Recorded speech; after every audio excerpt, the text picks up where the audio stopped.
And good evening, Chinook fans. We have more baseball for you. Tonight, your Chugiak Chinooks are in Anchorage to face off against the Bucs.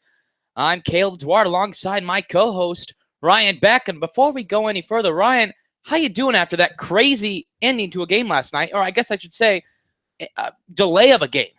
I'm doing, hopefully it doesn't happen again, but I trust that the Anchorage Bucs management is going to be able to handle any situation if the sprinklers were to come back up. Oh, well, that's in about 2 hours and 58 minutes. So let's start the timer now before the sprinklers do come on. Tonight on the mound for the Anchorage Bucs is Connor Darling, a 6'5" right-hander from University of Tennessee and a Suwanee, Georgia native. Batting lineup for your Chugiak Chinooks. Leading off again is number 24, Mike Capriz, the center fielder for tonight's game. Batting second, the right fielder, Levi Gilcrease. In the third hole, making his 2017 Chinook debut, is the shortstop, Aaron Shackelford. And the cleanup hole is at first base, Justin Gomez. In the fifth spot is Alex Crider, the DH. Batting sixth is the left fielder turned pitcher, Preston White. In the seventh hole is Luke Coffey, the third baseman, playing the hot corner. Batting eighth and in the squat tonight is Adam Rojas. And finishing up the lineup at 9 is Alex Schmitz, the second baseman. So, Ryan, like we've talked about before, you've seen these teams throughout the years. What typically sets the Bucs apart from the other teams that we see out there? I mean, definitely this year they're a little bit different from last year. Is just some of the size of their players. I was looking at them as they were running out for their starting lineups, and there's just a lot of height and I guess you could just say beef to the players this year. It'll be fun to see how that size and strength portrays out on the baseball field tonight. That is true, as Darling puts that into Priest for an early strike one. And as we saw these players coming out, there's some big boys out here, so I'm sure there's some future Major League Baseball prospects. Here's the 0-1 pitch from Darling, and that's going to be a hit to the second baseman, and that's out in the center field, and now we have a leadoff hitter as Mike Capriz gets on base, as that was hit out to LaFleur in center as a second baseman. Jake Vanderbrake couldn't put the glove on that, and the Chinooks have a leadoff hitter, as now comes Levi Gilcrease. And Ryan, as we said in the beginning last game, leadoff hitters was something that was avoiding the Chinooks, and now, first batter up, we finally get one on. Yeah, leadoff hitters are always going to be able to help your team out in a sense that you're getting people on. And there's a bunt laid down by Gilcrease. Perfect. As Priest is able to advance from first to second, so the sac bunt is done perfectly by Gilcrease. Now, Ryan, do you think maybe Groth is thinking, take advantage, as the Chinooks have gotten off slow in these first 3 games? Maybe Groth's thinking, runner on, let's get him in scoring position as soon as possible. Absolutely. I think Coach Groth's strategy here is going to be trying to draw first blood, in a sense that scoring first is definitely going to give the Chinooks a little bit of a momentum to build from. And it looks like... And a balk. A balk has been called on Darling. He dropped the ball. And we saw several of those tonight. Actually 2 on both sides. As now Priest is on third, and Aaron Shackelford, the Masters University native, is making his debut, in case that name is familiar. That's because he was here last year for the Chinooks, as he takes a strike one. Ryan, what can we expect from Shackelford this season? Shackelford is one of those guys. He's a great team player. He keeps things light and interesting in the dugout, and he's also a great hitter, so that his bat is definitely needed here. A 1 count from Darling. Swing and a miss by Shack, as the teammates call him. Actually, when I first met Shackelford, he actually told me just call him Shack. And so that's what we'll call him up here. As Shack digs in on 0-2 count from Darling. Priest on third. 1 away here at the top of the first. And that's down for strike 1. On deck is the hard-hitting first baseman, Justin Gomez, who's been in the squat a few times in this season. Going to take on the starting role of first base this year, as Shackelford takes that outside, even the count 2-2. Priest stands on third. The Chinooks in their camo uniforms tonight. Both teams are, as the Bucs wearing their camo hats. The Chinooks wearing their camo jerseys, gray pants, and camo hats.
And we're back. We apologize for that malfunction as the power went off in the stadium here.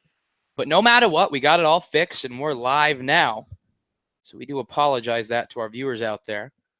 Tyler Weekly making his debut for the Chinooks as he's from Charleston Southern University. Swing and a miss by Cole Kletch from College of the Canyons.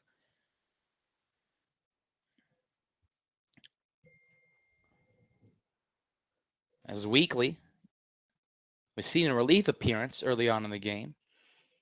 And that's taken down low over ball one, and it counts 1-1.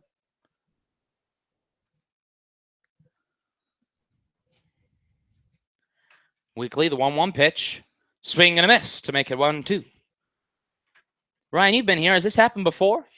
I know at our stadium for a couple of times it's definitely happened where power surges occasionally will happen and it just trips the power circuit. It's just a matter of rewiring and getting that all taken care of. As Kletch takes the ball 2. Split up 2-2 now is the count.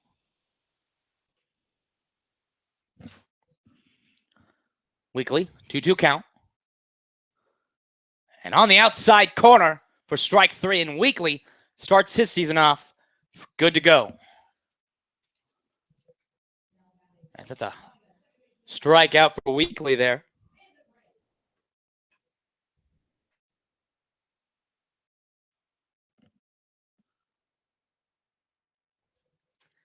Jace Vanderbrake, the Gonzaga college athlete, as he's going to take a swing for strike 1. In the field tonight for your Chinooks, in the squat and the catcher position, Adam Rojas. First base, Justin Gomez. Alex Schmitz at second, Shackelford at shortstop, and Luke Coffey in third. In the outfield, left to right, Preston White in left, Mike Capriz in center, and Levi Gilcrease in right. As there's a ball 1 in the dirt from Weekly.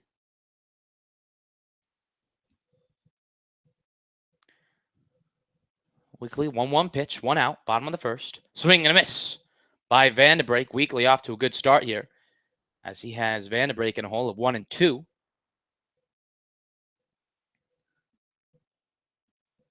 Weekly takes his signs from Rojas. 1-2 pitch, here comes. Swing and a miss by Vanderbrake. And Weekly off to a great start. His back-to-back strikeouts to start his season as a Chinook starter. And the 6'4" right-hander hitter, Todd Lott, the big sophomore out of Jacksonville, Florida. Absolute beast of a man in that box. I'm telling you, when we had the exhibition on Monday, just watching him in batting practice, he just hovers over that plate out there as Weekly skips that in for ball 1. And then on deck, maybe not as tall, but a big boy, Jake Veith, stands on deck at 225 from Gonzaga, as he's hoping to take some cracks in the bottom of the first. 1-0 pitch to Lott. Swing and a miss for strike 1. And Weekly is really getting those strikes in there, as he's making these hitters really look foolish on these swing and misses. Weekly, 1-1 pitch. Up high for ball 2.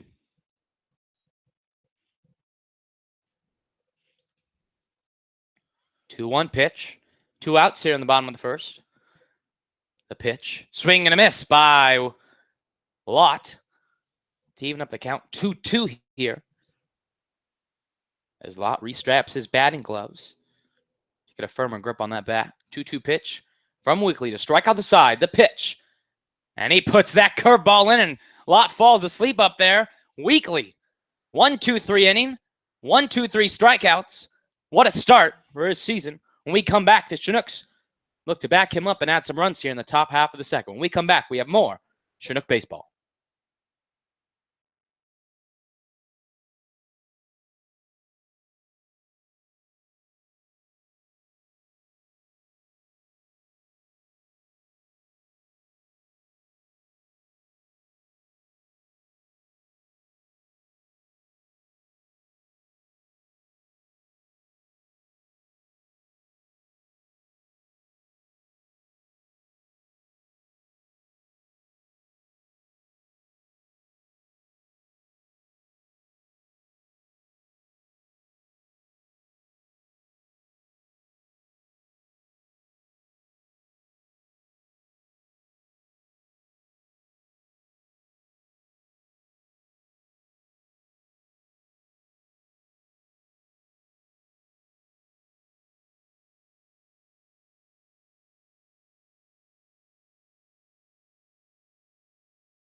Leading off now for your Chinooks is the switch hitting Alex Crotty in the DH spot tonight.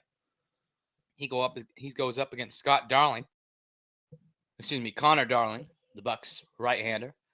The pitch, Crotty takes one outside for strike one as Darling paints that corner. 0-1 hole early for Crotty. Darling the pitch. And Crotty goes halfway. But no matter what, that's going to be a strike anyway. 0-2 hole now for Crotty. As Preston White stands on deck. 0-2 pitch. Outside for ball one.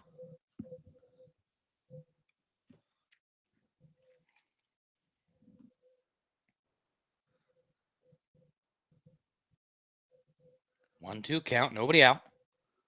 Pitch from Darling. And that's in there for strike three. As Darling rings up Crotty. No looking there. And there's an early out number one for the Chinooks. And up to bat is the hard-hitting left fielder Preston White. You want to talk about a big boy up the plate. This guy stands 6'5", and he can rope some, as we saw last night. Crotty takes one high. Excuse me. White takes one high for ball one.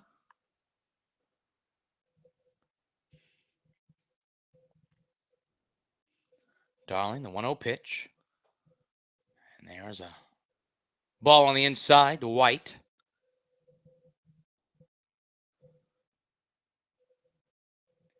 2-0 pitch. Coming up now. Swing and a miss by White. To put a strike on the board now for the Bucs pitcher, Darling. Definitely see White's being a little bit more patient here in this count. He takes one on the inside for 3-1. That's a good sign, as we saw last night. The Chinooks, a lot of first pitch swing. And obviously, if there's a pitch down the middle, you're going to swing. But it's good to see some patience from these Chinooks hitters tonight, as Ryan was saying over there. And then White to the shortstop, Schubert. Over to Veith. And out is the call. And that was close. I don't know about you, but that looked mighty close up here. Yeah, it was very close, but the only opinion that matters out there is the first base ump. That's true. That's true. Nothing we say or do is going to really affect that. So no matter our opinions, there's 2 outs now. On the top of the second as Luke Coffey stands up to the plate. And he's going to take an early strike one.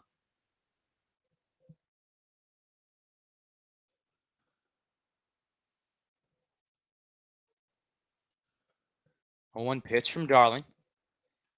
Coffey's going to rope that down right. And that's going to be a just foul on the outside of the foul line. And Coffey was up and running there. But just foul for the right-handed third baseman, Coffey. Coffey got a break last night as he was on the bench to get a rest. And we've seen Groth go through some rotations with his catchers and middle infielders here. And tonight, it's also Mitchie, Warren, Ann on the bench tonight. As Coffey swings and misses, and there's a drop third strike. As Fishback gets up and throws that over to Veith, and that's going to end the top half of the second. As the Fish go down 1-2-3.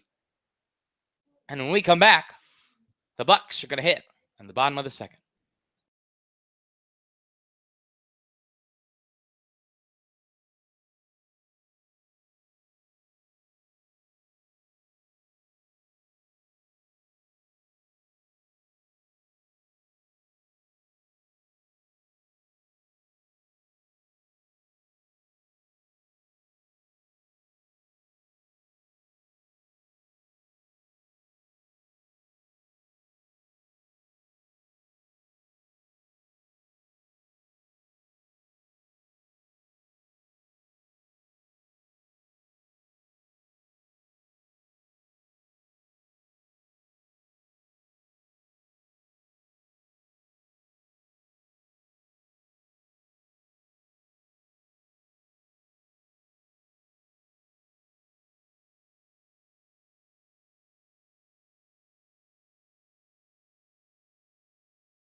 And up to the plate now for the Bucs, Jake Veith, big left-handed hitting first baseman from Gonzaga University. Pitch from Weekly, as that's roped down the right field line for an early strike one.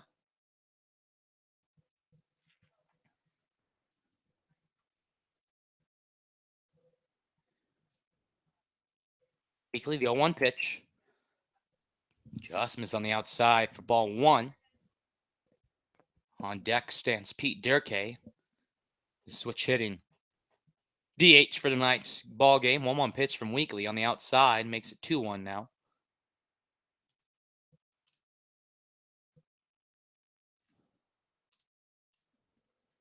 Two-one pitch from Weekly. And Veith is going to put that behind us to even up the count 2-2.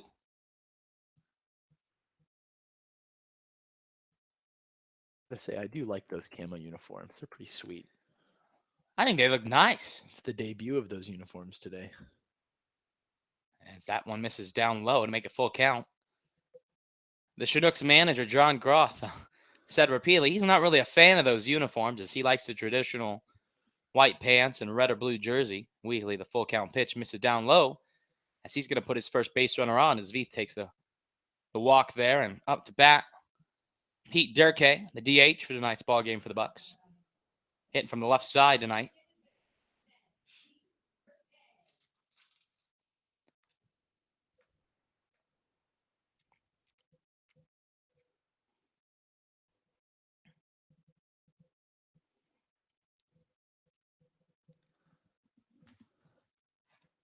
Weekly looks over at Veith. The pitch to Durkee. Down low for ball one into Rogers there.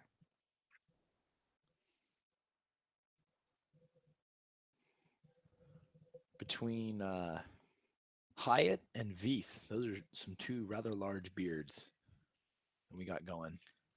But I would still have to give it to Hyatt. Yeah, definitely Hyatt. Definitely Hyatt there. As that's stroked in the right field for Gilcrease, and that's going to be a hit for Durkee. And that's going to be a single to put two aboard now for the Chinooks. For the Bucs. And up to bat, Mason Fishback. What a last name there. Playing catcher tonight.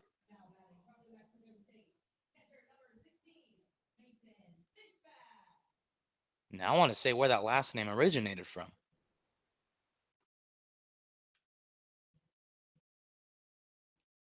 Nobody out here. Bottom of the second, 2 on for the Bucs. Weekly looks in the pitch. Fishback fouls that off the third base line.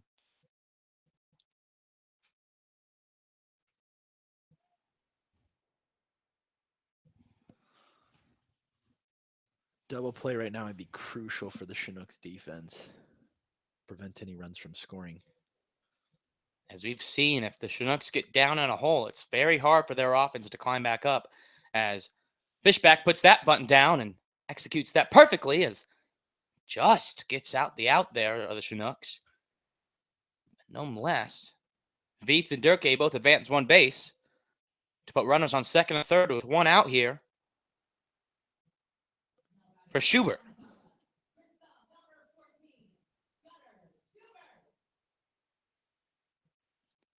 Schubert stands up now, the shortstop for tonight's action.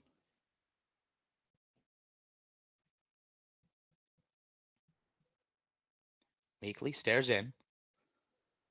And that plops in there for strike number one. 0-1 count now. To the Gonzaga shortstop.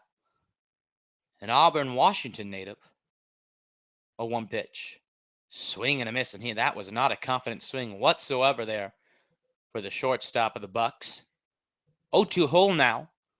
As Weekly looks to get his fourth strikeout of the game.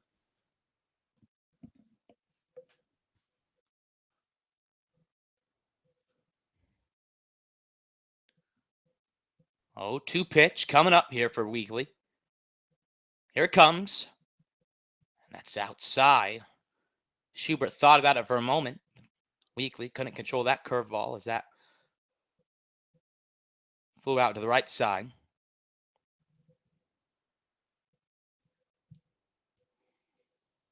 1-2 count now for the Charleston Southern University pitcher on the mound here. Here it comes. Swing and a miss by Schubert. That's going to be his 4th strikeout of the night. That's 2 away now for the Bucs. And after 2 leadoff hits, or should I say a walk and then a single, Weekly is 1 out away from getting out of this with no earned runs to his name to keep it a tie ball game at 0. Michael Futch, the third baseman from Vanguard University, up for the Bucs, and he takes the pitch from Weekly, and that's going to be up the middle, and Schmitz is going to be there, and he can't handle that. And Derke is held up at third as Veith comes home to score.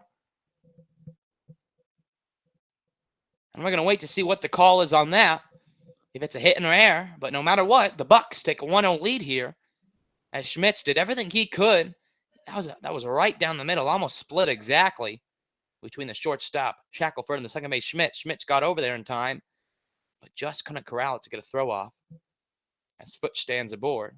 And Zach LaFleur, the 9-hole hitter and center fielder, stands aboard with runners on the corners and 2 away. On the outside for ball 1.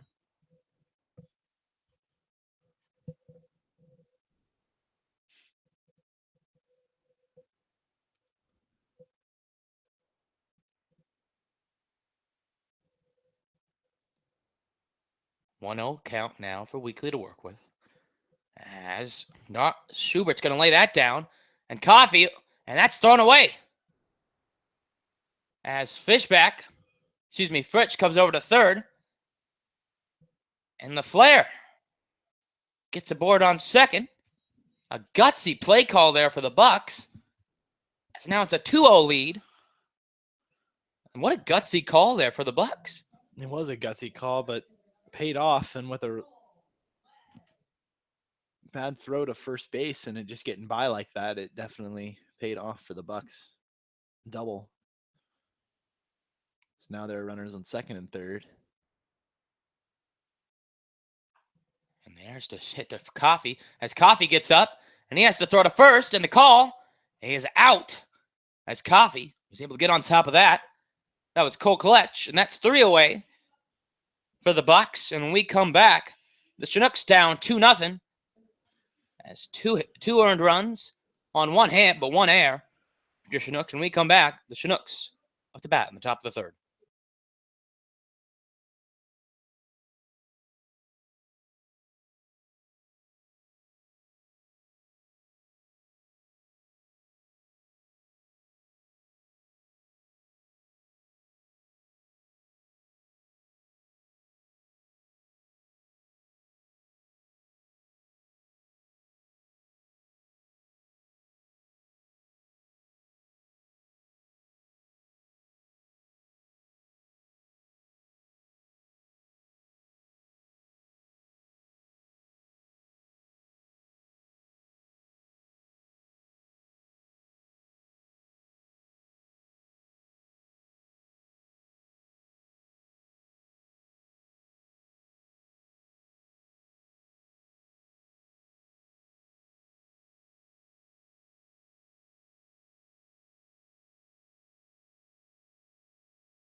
And here we are in the top of the 3rd.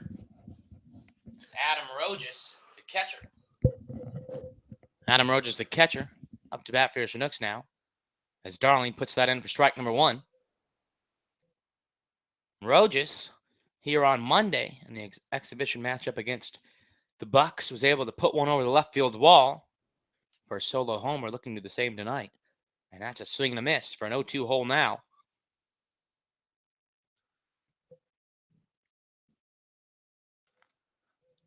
On decks is Alex Schmitz, the old Roberts, second baseman. 0-2 pitch for Darling. Here it comes. And that's going to be fouled off the foot of Rojas. keep the count 0-2.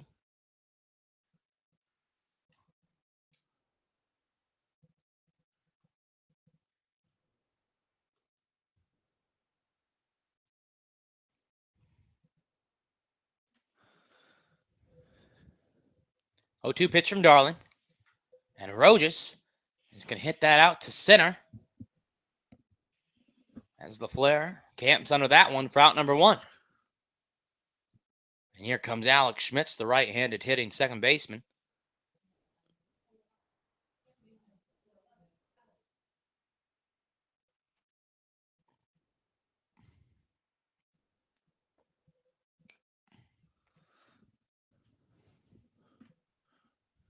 Pitch from Darling.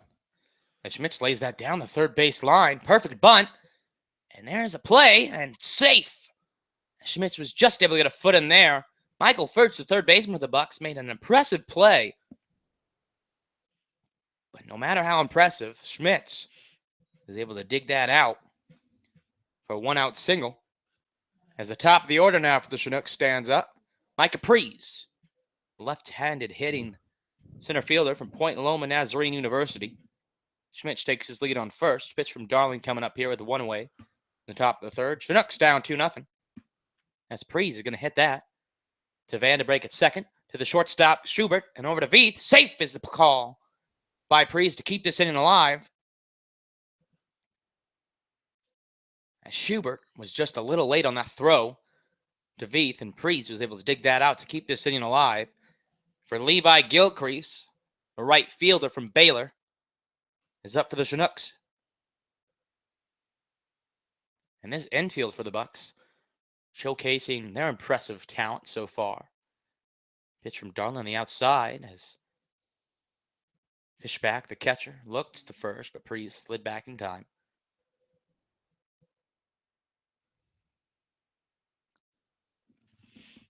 One-0 count, 2 away in the top of the third. Pitch to Gilcrease from Darling. Gilcrease right back to Darling. Goes to Veith at first, and that's going to do it for the Chinooks in the top of the third. When we come back, Weekly's going to take the mound again as Chinooks down 2-0 to the Anchorage Bucs when we come back.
Jace Vandenbrake up for the Bucs here in the top bottom half of the third. Bucs have a 2-0 lead. Pitch from Weekly. That skied high. That gets up there in the air as Rogers is able to camp under that one for a quick one out. And that one high up there in the air tonight. Definitely well above the press box here. And as we saw yesterday, there might have to be some more plexiglass added onto this press box. I hope you brought that catcher's gear. I didn't. Hopefully Hopefully we're able to duck fast enough. Hopefully it's Todd Lott. And if there's anybody we would have to duck against, it's him. 6'4", 235, right-handed hitter, swing and a miss by Lott. The Louisiana Lafayette University sophomore now. And I know we already talked about it, but this man just is an intimidating force up there. As Weekly puts that in for the second strike of the at-bat for an 0-2 hole now for the lot.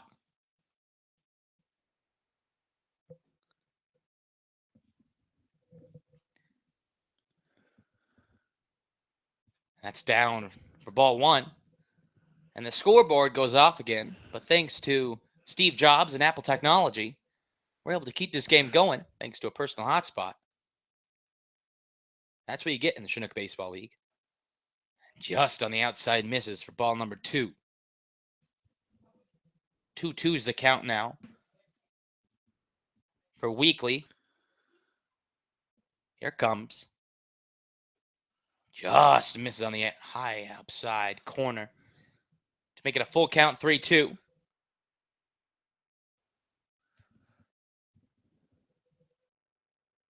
The left fielder Todd Lott here. 3-2 pitch from Weekly. Swing and a miss by Todd Lott. 5th strikeout of the game for Weekly. And Lott goes down swinging for the second time in as many at-bats. And the intimidating left-hander, Jake Veith, comes to the plate now, as he was the contributor of that first run score for the Bucs. First pitch here. As Veith thought about it for a moment. What was better off doing what he did as he lays off for ball number 1.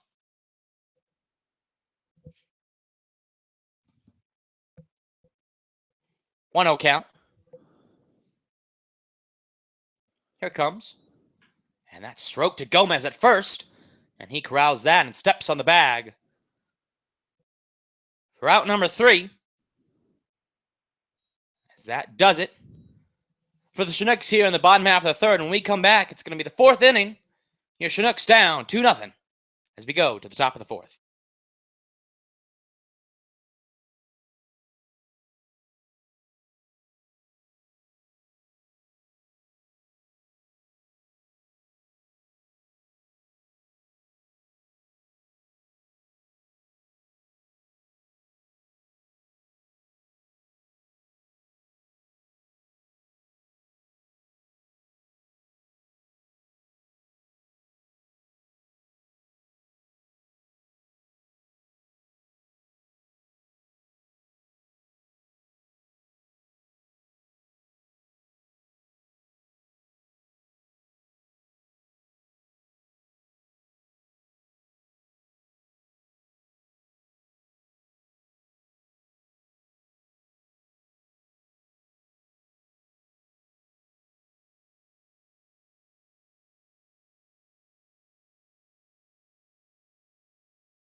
We're back here on the top of the 4th. Your Chinooks down 2-0.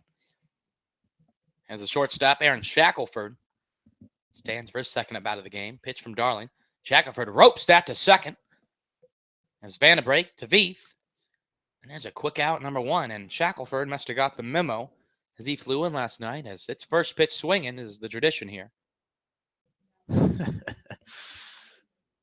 Ryan, did you count 5 of them last night? 5 within the first 2 innings. And that's a pretty good odds there, as Justin Gomez, the first baseman for tonight's game, takes an early strike of 1 as he comes to the plate with 1 away. 0-1 count. Pitch from Darling. Swing and a miss by Gomez. And a quick 0-2 hole.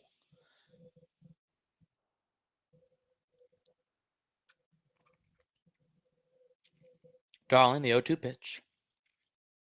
Down on strikes goes Gomez. As Fishback tags him. 2 away now for your Chinooks is Alex Karate, the DH for tonight's action. Steps to the plate against Darling.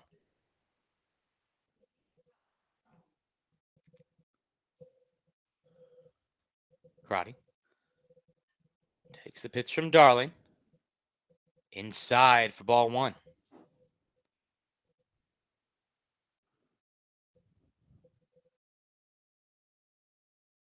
1-0 pitch, 2 away here, top of the fourth, and that's going to be hit out to LaFleur in center. As LaFleur is going to get there, and that's going to do it for the Chinooks in, I believe, less than 2 minutes. And we're going to take another break. When we come back, the Bucs are up here in the bottom half of the fourth. 2-0. The Bucs lead when we come back.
What number is he?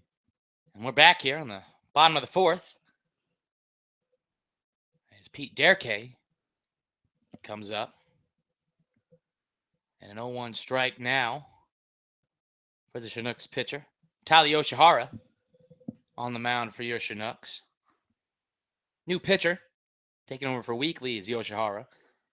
We've seen Yoshihara take some cuts in the at-bat circle as he's been playing left field a few times, but luckily, thanks to guys coming in, Yoshihara probably will stick to the pitcher's mound. As that's a fair foul ball by Derkay.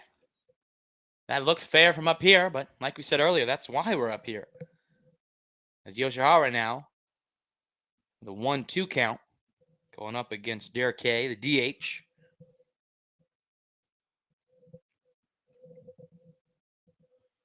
And Weekly was pitching well, so I have to assume the reason he's not back out, hopefully it's not injury, but it didn't look like he had any.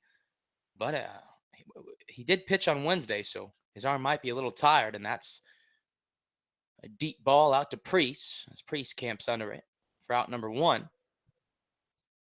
And probably just a pitch count thing too, just making sure that he wasn't going too far or getting too many innings under his belt here, and preventing any risk for injury, I guess, would probably be the move by the coaching staff. I would have to assume is Tyler Weekly, who was the pitcher, has gone through, he actually had Tommy John surgery, and he had to get elbow surgery also, so he's had some mileage to his arm. He actually is 23, as he's had 2 years of being redshirted.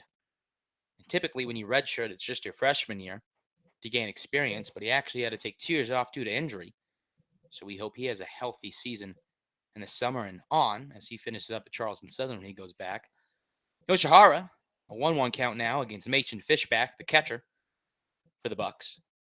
A New Mexico State University player, and he'll go back in the fall as he takes a strike 2 down the middle to make it a 1-2 count now for Yoshihara. 1-2 count to Fishback, the pitch from Yoshihara.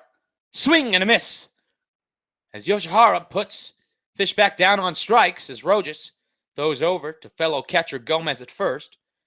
And there's 2 away for the right-hander Yoshihara. In other words, Yoshi. There's some good nicknames for there are some the good Chinook nicknames. team. Popular video game character, Yoshi. And a popular basketball player in short with Shaq. Yep. Although he's not near as tall as Not Shaq. near as tall as him. I think he's about Shaq's shadow. All 5'9" of him. 1-0 count now for Gunnar Schubert, the shortstop. He steps to the plate here. 1-0 count, 2 away.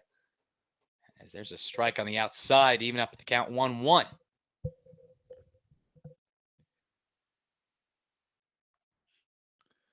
I guess in the next couple of weeks, we'll definitely see guys using their nicknames a little bit more. Just as they start to loosen up a little bit. Make a little bit more comfortability out there.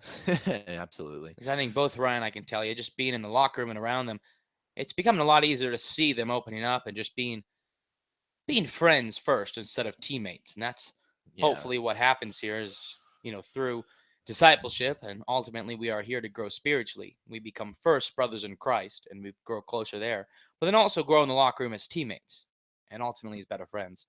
2-2 count now, 2 away for Yoshi on the mound there in the bottom of the 4th. 2-2 pitch. Misses down low for ball 3 to put the count full. I still think the best nickname goes to Eddie Hyatt with Captain Redbeard. Yeah, that'd probably be my guess between him and Yoshi. Between him and Yoshi. Hyatt, the left-hander from Charleston Southern, already holds the award for best beard on the team, and I would say in the ABL. As there's a hit to Coffee. Coffee gets up, and a throw to first, and Gomez gets it, but it doesn't matter, as Schubert legs out an infield single. And Coffee was able to stab that at third, but just couldn't get up in time to get a throw. And now fellow third baseman Michael Fitch comes to the plate now for the Bucs.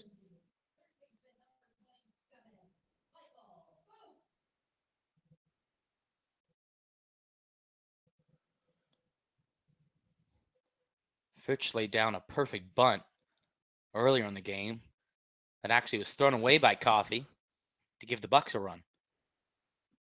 Yoshihara throws, and here comes Coffee again. Coffee's going to dig in, calls Shackelford off, and he's going to throw to Gomez as he barehands that, and that's going to be an out for the 3rd out of the inning, and that's going to end the 4th. On 1 hit, no run score for the Bucs. 2-0 ball game here as we head to the top half of the 5th. Chinook baseball will be back.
And as we're back here in the top of the 5th, Preston White, left fielder, stands to the plate as he takes a strike 1 from Darling.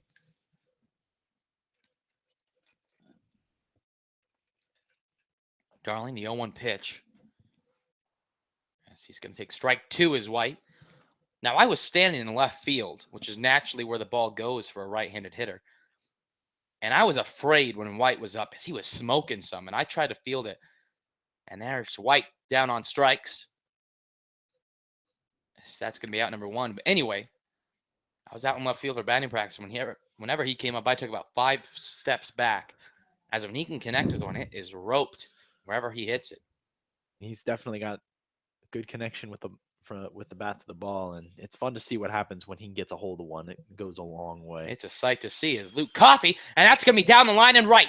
Coffey rounds first as he's going to dig for second, and here comes a throw to second, and that's going to be no matter as Coffey with a stand-up double, and Coffey almost did the same thing in his first at-bat as he ripped one down the line and right, but it just went foul.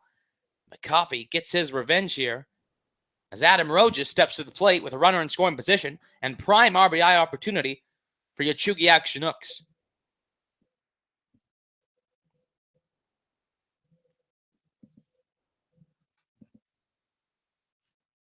Darling looks in, hasn't had much trouble so far. Chinooks hoping to make that different in this inning. The pitch. Rojas takes one high for ball 1.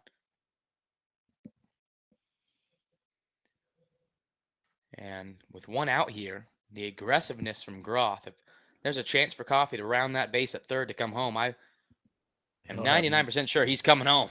No hesitation there. He will do it, and if he sees the opportunity to send him, he will. And Rojas takes that one on the inside to make it a 2-0 count.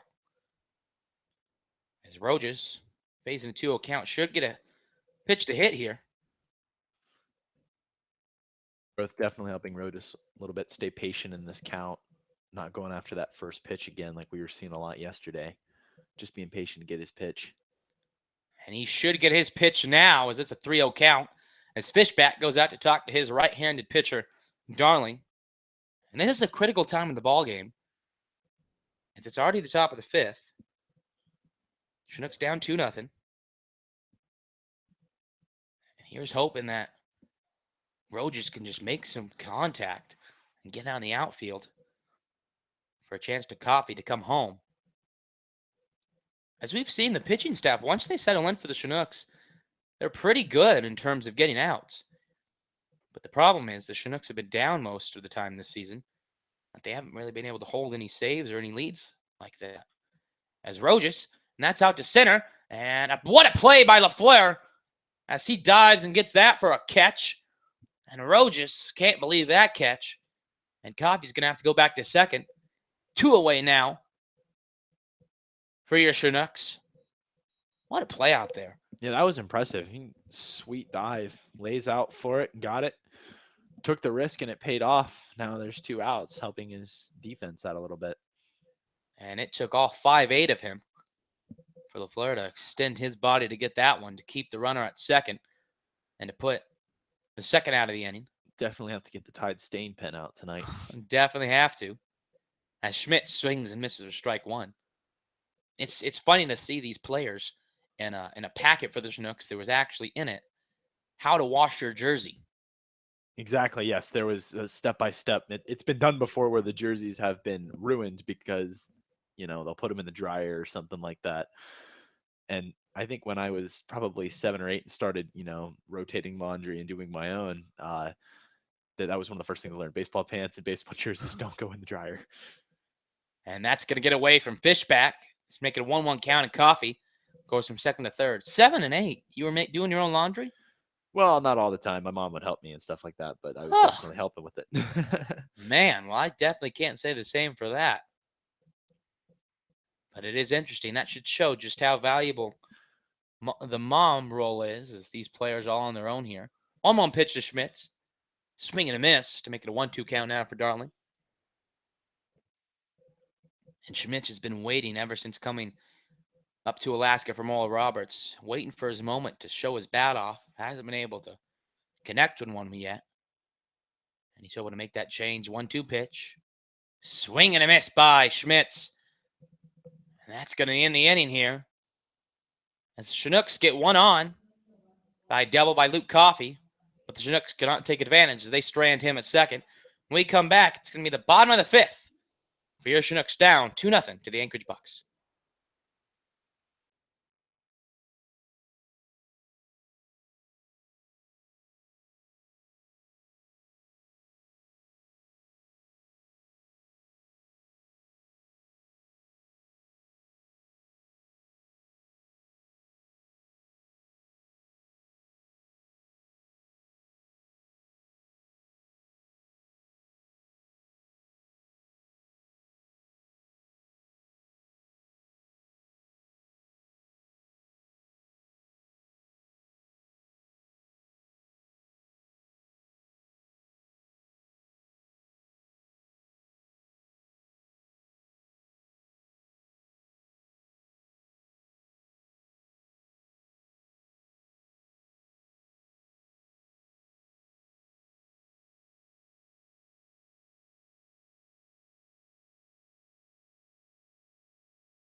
Bottom of the fifth, as the Bucs take the bats, as Zach LaFleur comes to the plate. Zach LaFleur saved a run there in the top of the fifth for the Bucs with an impressive display of talent and athletic ability to get that Rogers single, as Gomez is able to get there, and he throws it down and can't be handled by Yoshihara, as Gomez throws in the dirt, and LaFleur gets a leadoff single for the Bucs as the top of the order comes up for the Anchorage Bucs here.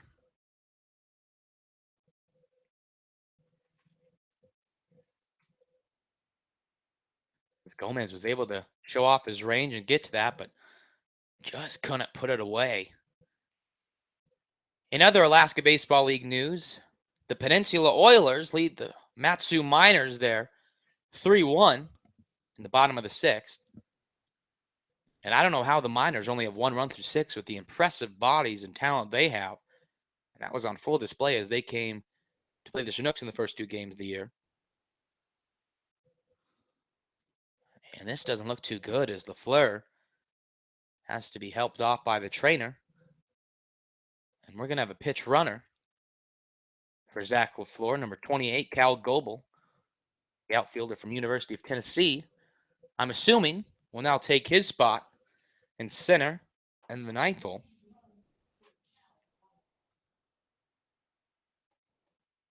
Cal Goebel, a sophomore from Savannah, Tennessee, is going to come in to pitch run, and I'd assume take over for LaFleur in center as LaFleur's night's going to be done, and we wish him all the best. Ryan, did you see anything that might have caused damage? I think it was just his ankle. He hit it on the base funny, and it was his left ankle, and he was shaking it out. And I guess they just don't want to take any chances with something like that and ruin anything during the summer. Especially early on in the season. Yeah, no, that would not be a good idea here. As Goebel now on first, as Yoshihara throws backward of him. You know, that's an interesting point you bring up is these coaches only get these guys for 2 months, and there's a strike for Yoshihara.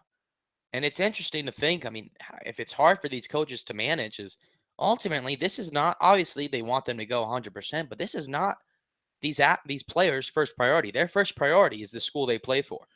Exactly. They're definitely here to, potentially get scouted and drafted, and that's part of why they're here sometimes. But they're also mainly they're also looking for playing time. It's also partially because it's summer ball and they're getting more cuts in, they're getting more innings thrown and innings played, more experience. That's part of why they're here. So they don't want to hurt anyone and potentially take away from that. And that's definitely a good point, as Yoshihara has a 1-1 count to leadoff hitter Kletch, especially for the pitching coaches. And in the Chinooks case, Chris Beck, as he, in some cases, actually gets instructions from the pitchers, head coaches of their schools, as Goebel steals second, and the hit to Coffey over to third, and he throws to Gomez for first. Got to get the double play as Goebel was stealing on that. And Kletch with a ground out to third, one away. Goebel now stands on second as Jace Vanderbrake stands up the plate now with one away in the bottom of the fifth. But it is interesting as for these pitching coaches and managers to deal with the pitchers. Obviously, they care for every batter that they have, but especially in the terms of the pitchers, as we were talking about earlier with Tyler Weekly, who started this game, was off to a great start, was pulled after 3. If maybe there's as he already pitched 2 innings on Wednesday, maybe there was an innings limit, a pitch count that Chris Beck, the pitching coach for your Chinooks, maybe had on him, that no matter how good he's doing, maybe it was a strict pitch count. Probably the case, just to make sure nobody was getting hurt, and just a little arm management probably. As Yoshihara puts that in there for ball 1.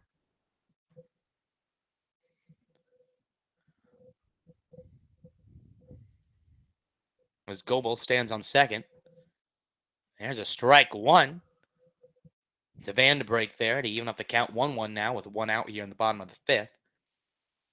Only 3 hits for each team, 2 errors though by your Chinooks, which those errors have helped the Bucs take a 2-0 lead here. Yoshihara, the 1-1 pitch. And that's going to be a foul ball on the left side of the stadium. To make it a 1-2 count now for the pitcher, Yoshihara, from Panoma Pitzer College. down in Southern California. On deck stands the big righty Todd Lott. And Yoshihara hoping to face him with 2 away here. 1-2 count, 1 away. Gobel, Steve's third. Rojas up, throw to Coffee. And that's going to be, what a throw by Rojas to get Gobel stealing.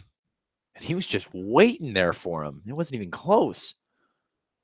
Is right when the throw from Rojas. Coffee had about a second or two to get the ball and put his glove out there and just tagged Gobel.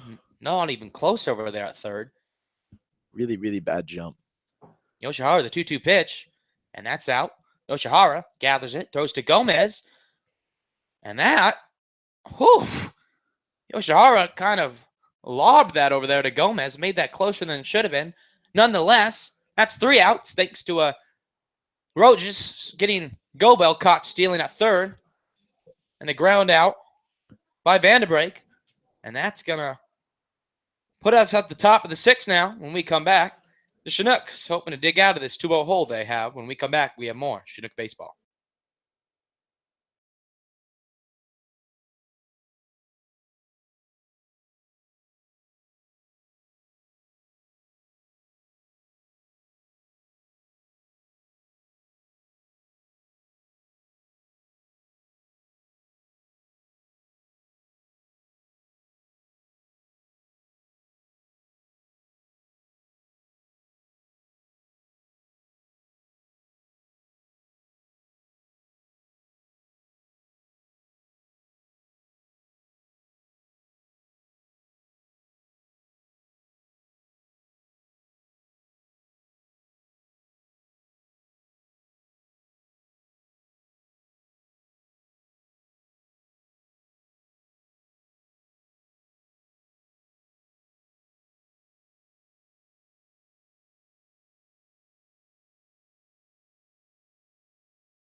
Mike Capri stands up to bat for the Chinooks as he takes the ball 1 on the outside in the top of the 6th.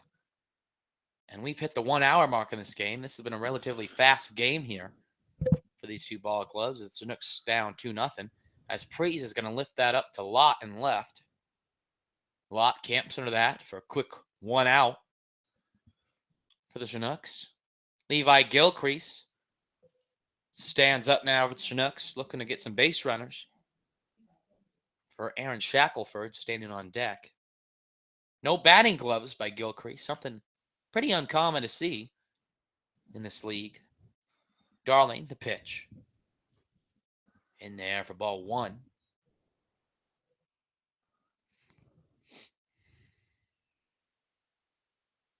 1-0 count. Darling looks in to Fishback. Swing and a miss by Gilcrease, Steve, up the count 1-1.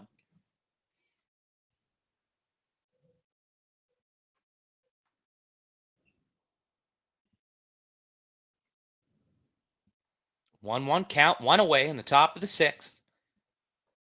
In there for strike 2 to the Baylor Bear, Gilcrease.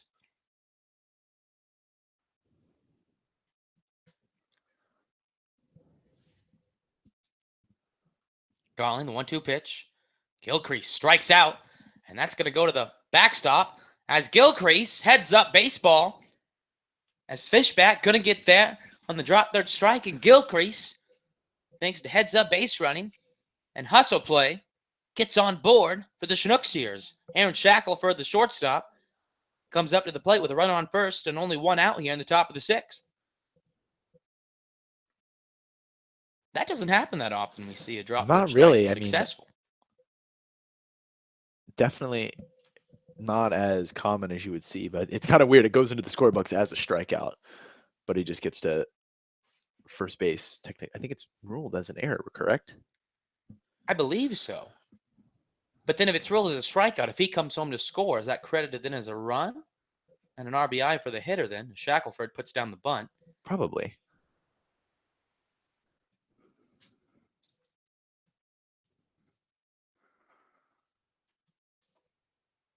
A 1-0 count now.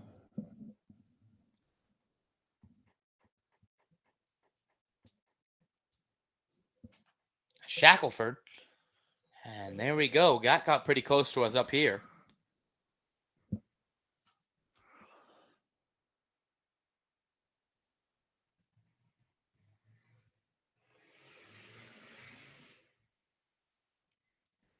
One count.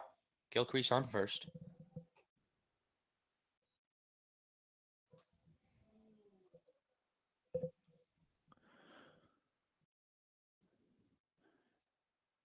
It looks like Gilcrease stole second base there and just barely made it. The Bucs fans obviously disagreeing with that call and are voicing their opinions to the second base umpire here. But as we've said before, that doesn't really matter. The second base umpire's opinion and ruling on the play is going to outweigh those of those watching. And Shackelford ropes that down the right field line. And Gilcrease is going to be waved home. Shackelford runs around first, and he digs for second. And Gilcrease comes across the plate to score. 2-1 game. Shackelford with an RBI double. And the Chinooks back in business. As that steal by Gilcrease comes in handy. As that was ripped down the line by Shackelford. And the right fielder, Michael Kletch, did all he could there for the Bucs. But no matter what, Shackelford on base at second with a stand-up double. And Justin Gomez stands up to the plate with a runner in scoring position, only one out. And the Chinooks hoping to do some damage now. Darling, the 1-out pitch is down low for ball one. As the Bucs have some action now down in their bullpen. As the bullpen catcher runs down from the dugout to the bullpen.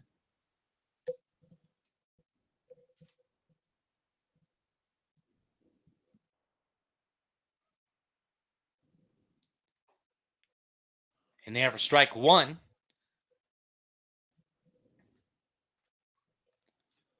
Darling, hoping to keep his composure now. To get out of this inning with only one run to his name. As Shackelford takes his lead at second. 1-1 pitch to Gomez. Swing and a miss on the outside for strike two to Gomez.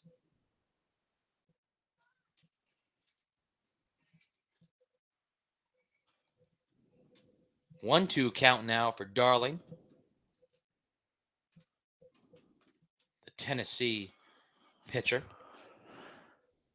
1-2 count, the pitch. And Gomez hits a second as Vance a break. Over to Veith, and Veith has to step off the plate, but able to get in and tag Gomez anyway. And Shackelford able to advance to third on that play.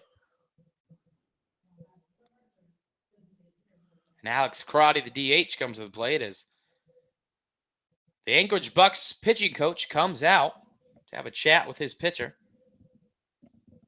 And we're going to wait to see if this is just a chat or if this is the pull. And looks to be just a chat. To maybe give the Bucs righty down in the bullpen some more time. And to say, how you doing up there? You're doing good. Catcher gives him a high five.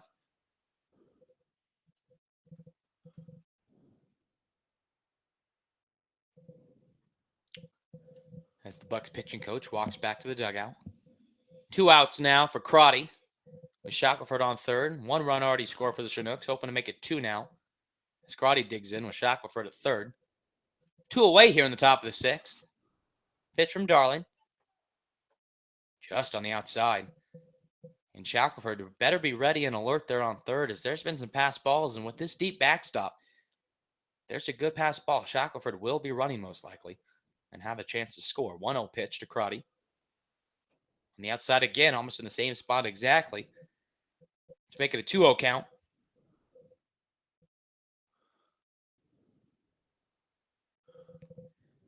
2 away in the bottom of the 6th. Darling takes his signal, the pitch, and Crotty You can hit that over to Veith, and that's going to be handled perfectly over there. Steps on the bag.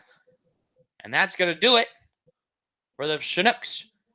They put one on the board on one hit, and we come back. Yoshihara back on the mound for the Chinooks. 2-1 ball game now.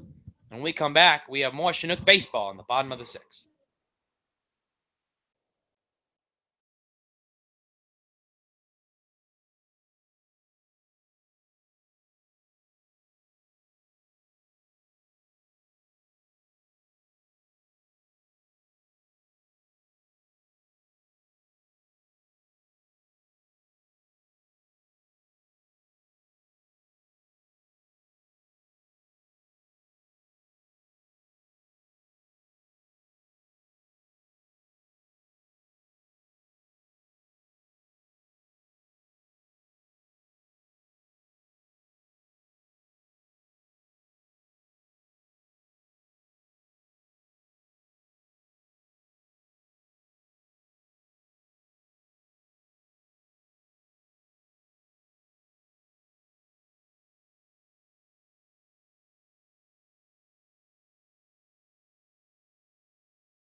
And as we come up in the bottom of the sixth, Todd Lott fouls that off to make it an 0-1 count.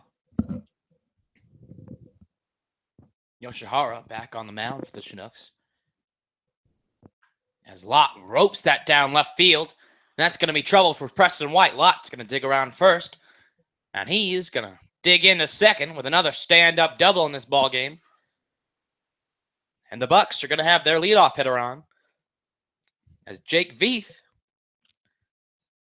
the hard-hitting first baseman, comes up with a runner in scoring position for the Anchorage Bucs.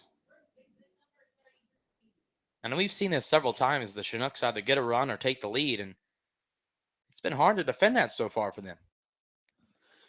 Yeah, definitely. It's something that they're going to have to get used to, scoring runs and just holding on to that lead or that ground gained in a sense. That way they'll be a little bit more versatile in game time situations such as this and preventing the other team from scoring and potentially lengthening their lead or losing what we had already gained.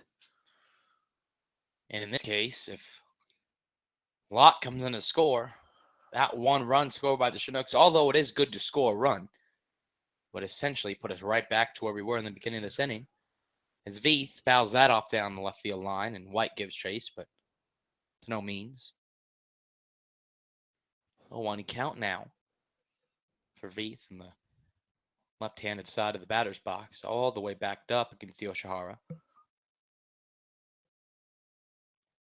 Gets his sign from the catcher, Rojas. Pitch. Veith, another hard foul ball into the backstop fence. For now an 0-2 hole against the righty Yoshihara. As there's some action down in the Chinook bullpen as well. And we'll be seeing when Beck, the pitching coach for the Chinooks, might be pulling this plug on Yoshihara. 0-2 count, the pitch. Another foul ball by Veith.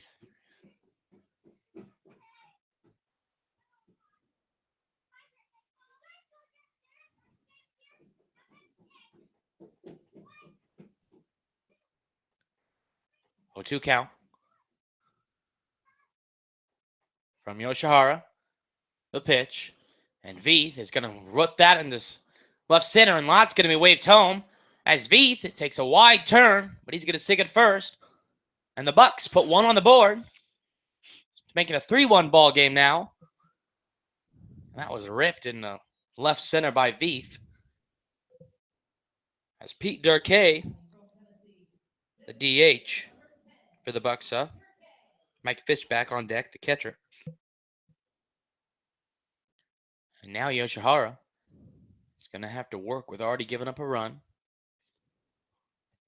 Double play opportunity now for the Chinooks as Derek K plops that one foul.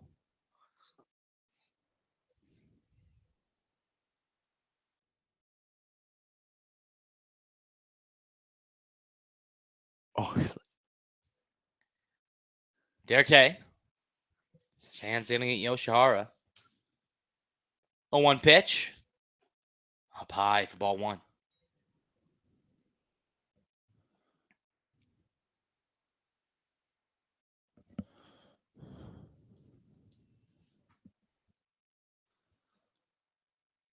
One count now for the left-hander. Just missed on the outside for ball two.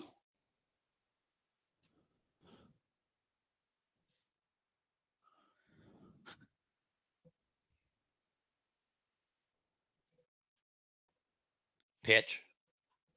That's fouled off again to even up the count 2-2 now.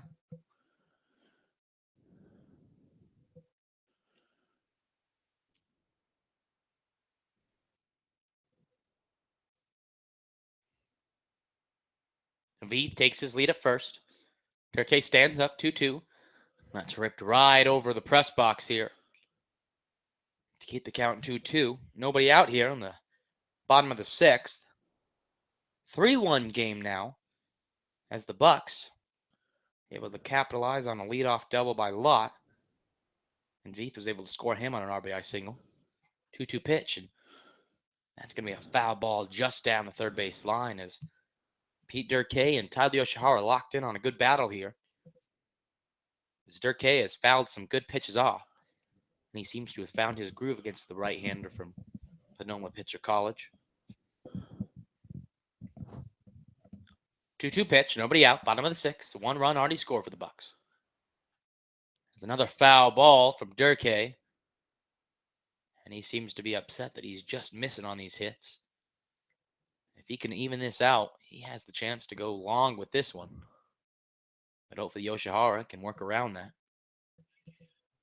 to get the strikeout here. 2-2 pitch, nobody out, bottom of the sixth.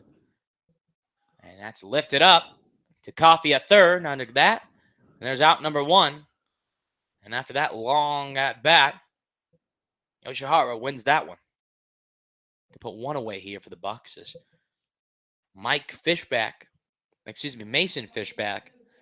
The catcher steps up to the plate with a one away here in the bottom of the sixth for the Bucs. Jake Veith at first base takes his lead. Yoshihara looks over there with one out. Here comes the pitch. In the dirt for ball one.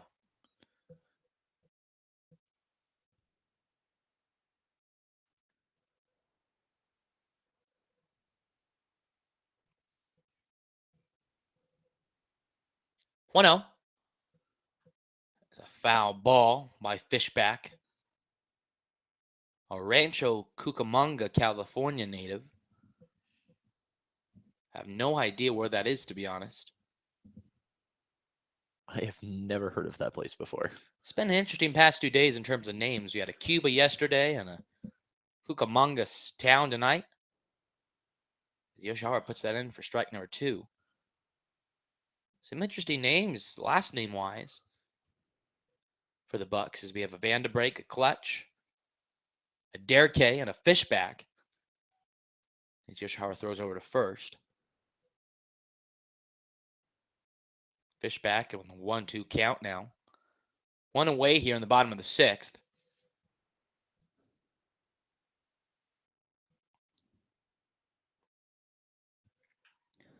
As there's hit to Gomez. Gomez spins and turns to second. Shackelford could not get the throw off from second, but Gomez heads up play, gets the lead runner Veith. Is now two away for the Bucs. As after leadoff double, Yoshihara seems to have settled down a little bit. And now one away from getting out of this inning.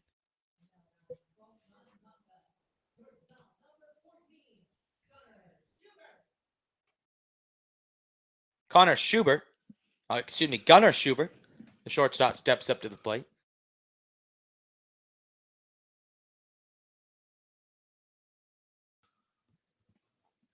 Yoshihara misses up high for ball 1. 2 away now for the Bucs. The bottom of the 6th. 1 run scored already. Fishbacks takes the lead on first. Throw back from Yoshihara. Fishback slides in safely.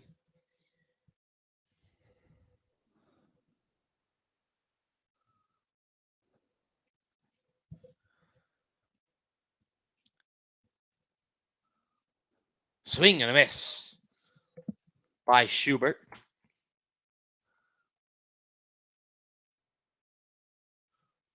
Schubert, 1 for 2 in this game so far. On deck is Michael Fitch, the third baseman. Yoshihara, the 1-1 pitch, 2 away, bottom of the 6th. Throws back over to first. Fishback again, slides back safely.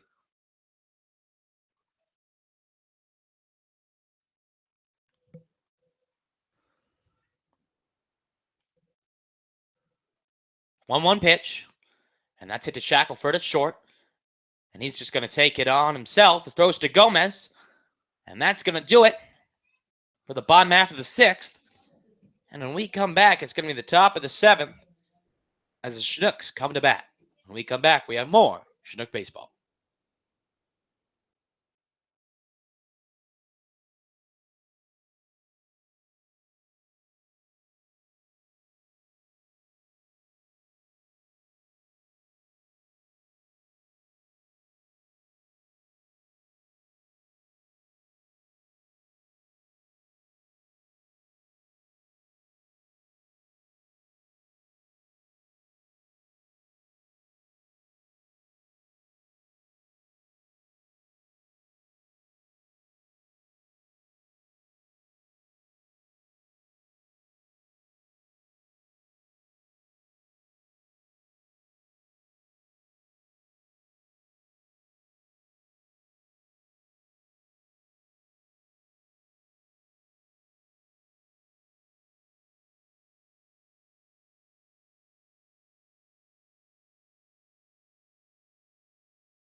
And as Preston White steps to the plate on the top of the 7th, new pitcher here, Anchorage Bucs, Kane Eckert from Panola Junior College, the Jasper, Texas native. Preston White hasn't been able to connect so far.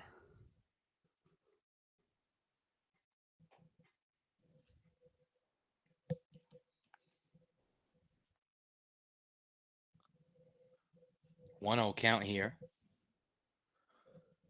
As White smokes that up the middle. There's a single into center. And the Chinooks have a leadoff base runner as Luke Coffey, the third baseman, steps up to plate. The pitcher here, Kane Eckert, just finished up 2 years at Panola Junior College. And after his summer up here for the Anchorage Bucs, will be headed to McNeese State University in Lake Charles this fall. He'll be attending there on scholarship.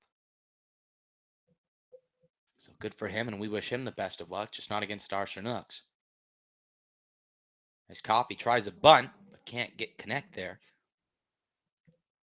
For no 1 hole now.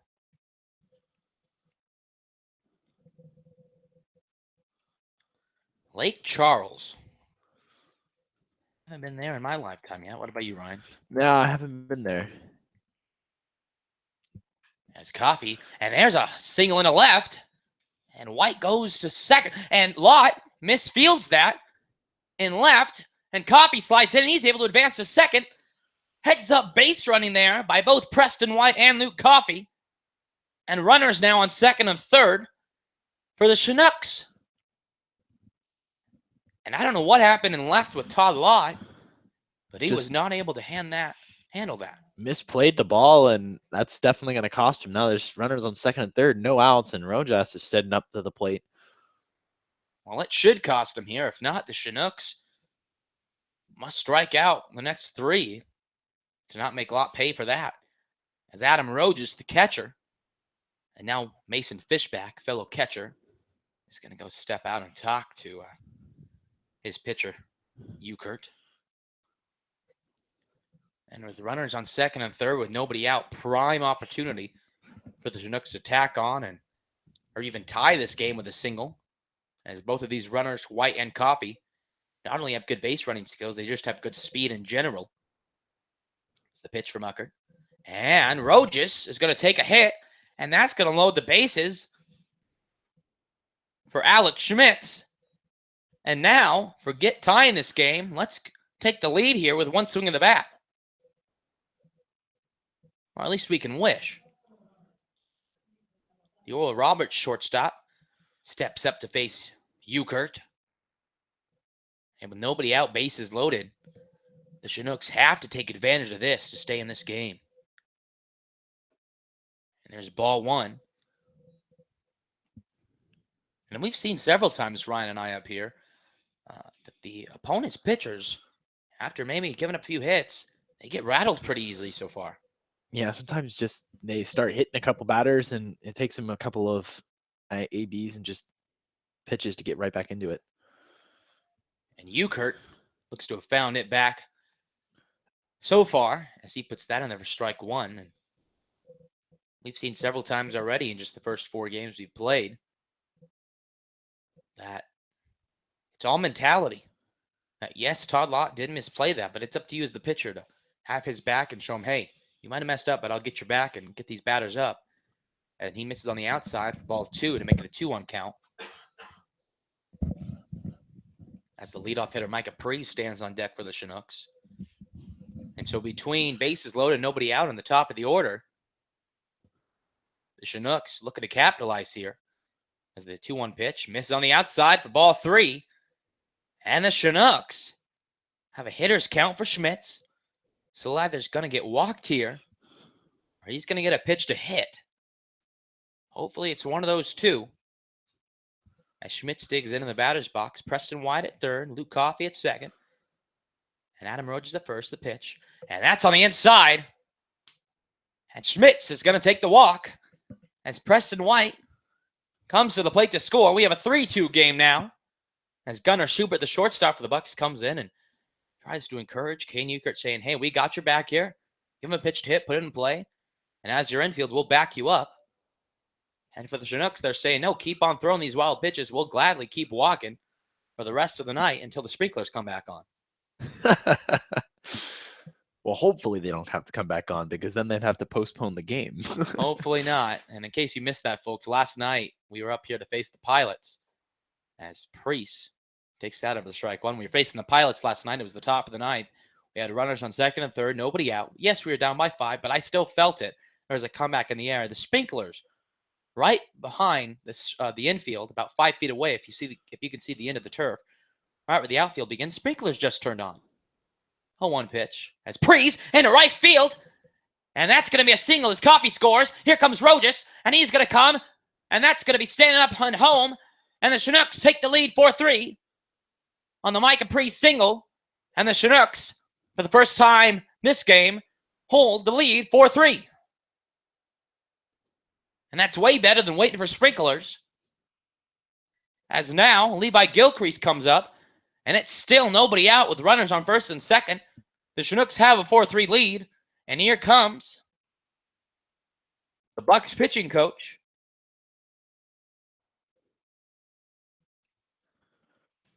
in hookup. Talked to his pitcher. As there's some action now on the Bucs, as you'd expect after 3 earned runs and still nobody out here. And the Chinooks have this lead.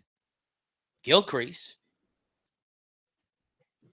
stands up. And Ryan, I want to ask you, we talked about Groth, John Groth, the Chinooks' aggressiveness. Levi Gilcrease, after Priest was able to, at the first batter, got on, we saw a sac bunt with runners on first and second, nobody out. Could we see a potential sac bunt again?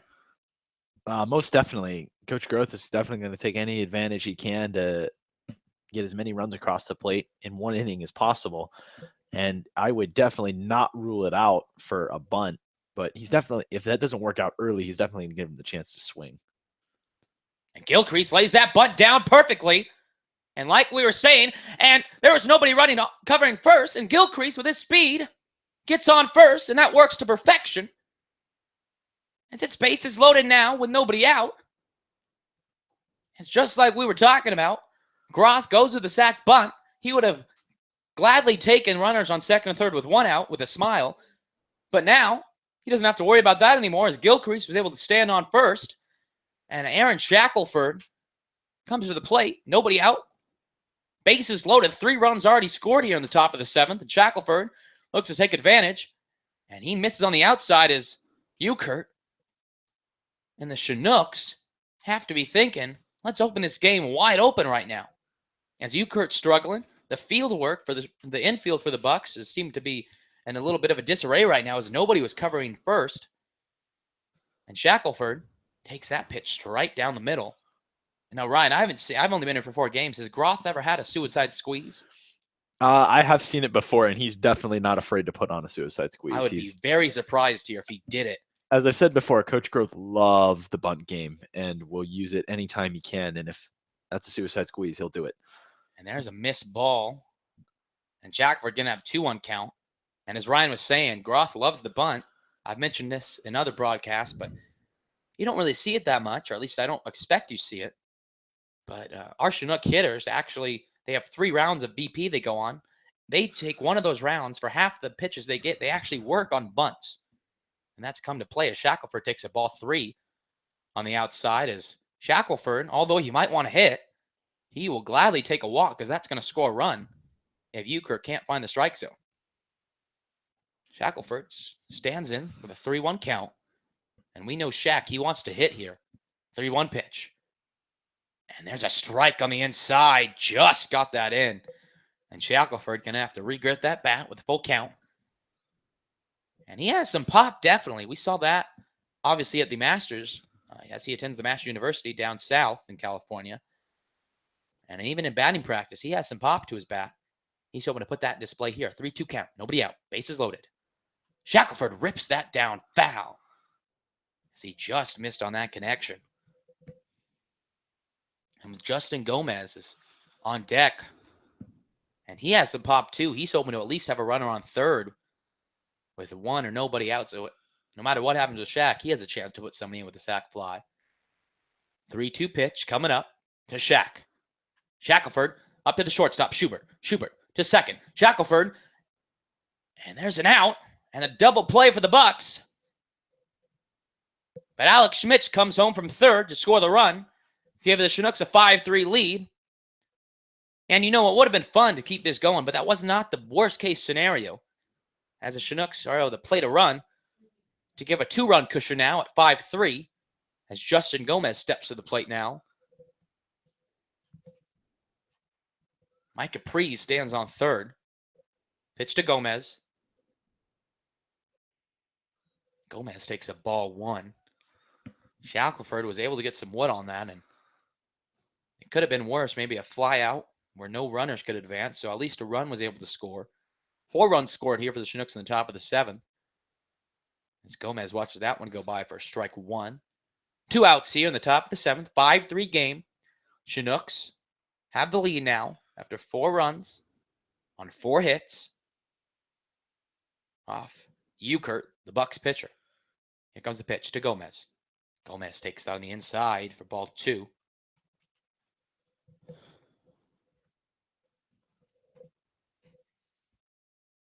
Alex Crotty stands on deck, the designated hitter for the Chinooks tonight.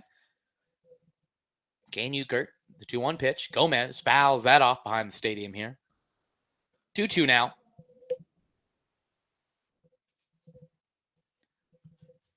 All twos now as it's a 2-2 pitch with 2 out. And the Chinooks have a 2-run lead. Mike Caprice takes his lead at third. Ukert looks in, 2-2 count to Gomez. The pitch. Swing and a miss by Gomez. And that's going to strand Prees at third, but not before the Chinooks put a 4 spot on the score sheet to take the lead 5-3.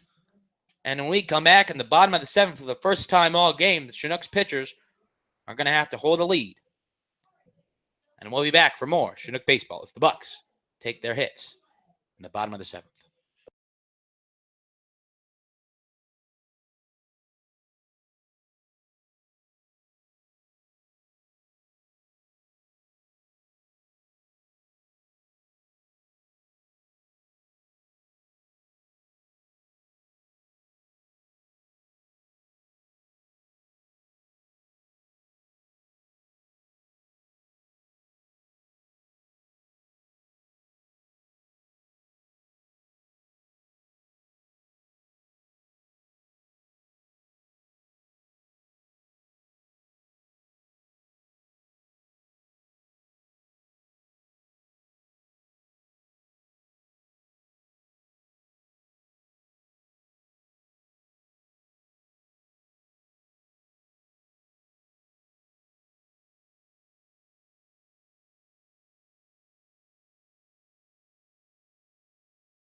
And after that 7th inning stretch, new pitcher for the Chinooks, Captain Redbeard, Eddie Hyatt, one of our favorite Chinooks, comes up to the Michael Futch, third baseman for the Bucs. Eddie Hyatt, a Charleston Southern University left-hand pitcher from Goose Creek, South Carolina. This past year, he went 2-1 in 21 innings pitched, had 29 strikeouts. Allowed 9 earned runs, had 10 walks to his 29 strikeouts, and 3 home runs to his name. As there's a ball 1. Make it a 1-1 count now. And as we were saying earlier, Eddie Hyatt, we believe, now again, we still have to see one more team, but we believe he has the best beard in all of the Alaska Baseball League. As Futch fouls that off to make it a 1-2 count now. Definitely always exciting to see the giant red beard coming out on the mound there. Especially when you add in that slider he has. Yeah, it's absolutely filthy. As a 2-2. Hyatt so far in his Chinook career has had some trouble settling down early in the counts as he's missing on those sliders and ultimately has to hang them, and hitters have been connecting. As Hyatt misses down low again. In the past 2 games, pitching coach Chris Beck has actually been working specifically individually with Hyatt, working on that slider control to just hopefully hone it in a little bit. Full count here for Hyatt as Futch fouls that off the right field line.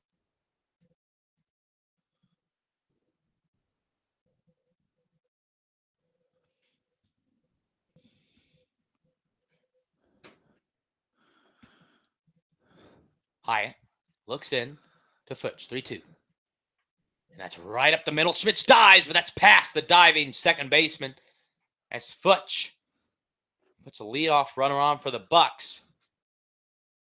As Cal Gobel, he came in for the injured Zach LaFleur. Cal Gobel is going to come in.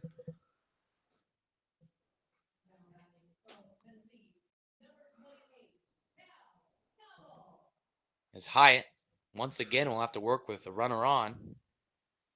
So he looks to put this ball on the ground here. As that's out to center. Prees is going to have to run in, but he gets under that. And there's a quick 1 out. 1 pitch, 1 out for Hyatt. That's exactly what he wanted there. 1 away now for the Bucs in the bottom of the 7th. 5-3 game in favor of your Chinooks.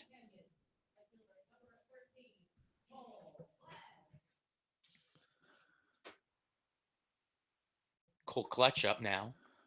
College of the Canyon sophomore. Steps to the plate against the lefty specialist Hyatt. The pitch.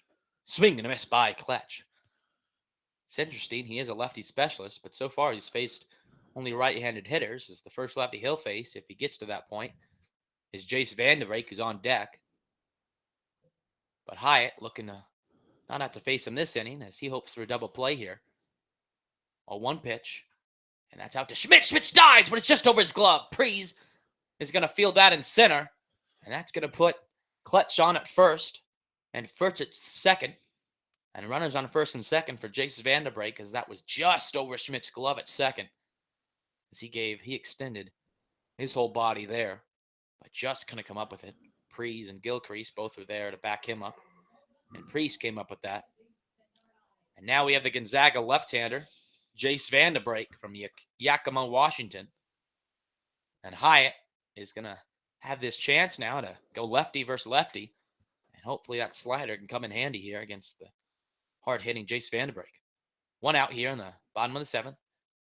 And there we go. And that slider's working now. 0-1 count. Slider is tough to hit for a left-hander for sure. And we see that many times in major leagues. One roster spot in nowadays league is specifically used for just one guy. He is a left-hander. And there's another slider swing and a miss to make it an 0-2 hole. And we saw for the Giants, Javier Lopez, used in that role for the last several seasons as before he retired, that they go up against the big left-hand hitters. I mean, we're thinking of the Adrian Gonzalez, the Ryan Howards of the world, and they just come in there for one job and one job only. They get the big left-hander out in the late innings. And Vanderbeek down on strikes. Is that what Hyatt can do right there? As that's going to put 2 away. And now Hyatt can definitely not hang that slider now against the big right-hander Todd Lott, as Chris Beck is going to stay in his dugout. And Eddie Hyatt stands at 5'11", 185, and he's going up against Todd Lott, who stands at 6'4", 235. And Hyatt has had some trouble keeping that slider down. He desperately has to keep that down against Lott here. He misses down low for ball 1. As Lott was able to connect earlier in the game to get a double on a first pitch swing in the bottom of the 5th. Hyatt looks in, 1-0 count, 2 away here in the bottom of the 7th. The pitch missed on the outside for ball 2. And if you're Hyatt, yes, loading the bases will be bad, but you do have a chance to go up against a lefty. And if the at-bat we just saw from Vanderbeek is anything to take into consideration, Hyatt does very well against lefties compared to what he does against righties. 2-0 pitch, and Hyatt swings and misses. And he fouls that off to make it a 2-1 count. Obviously, we hope Hyatt can get out of this, but even if he puts Lott on, say, with a walk, it would not be the worst thing in the world, as now he goes up against a lefty if Lott can get on. 2-1 pitch, 2 outs, bottom of the 7th. Hyatt looks in, the pitch. And that misses for ball 3 upstairs. Hitters count now for Lott, and Hyatt's going to have to be extra careful now. And he's going to have to hit his target perfectly so he doesn't hang one for Lott, the hard-hitting Louisiana Lafayette University hitter from Jacksonville, Florida. Hyatt, the 3-1 pitch. And he's going to miss, and that's going to load the bases for the Gonzaga first baseman, Jake Veith. And like we said earlier in the game, it seems like once the Chinooks get the lead, they have to fight tooth and nail to keep it, and we're going to have to do that again as with the speed on the bases here, one swing of the bat could potentially put 2 on the board and tie this game up for the Bucs, but hopefully Hyatt can bring out those sliders against Beath. Beath stands against Hyatt, the pitch. In there for strike one. And like Ryan, you said earlier, it is tough for these lefty hitters, for anybody really, no matter what league, no matter what age.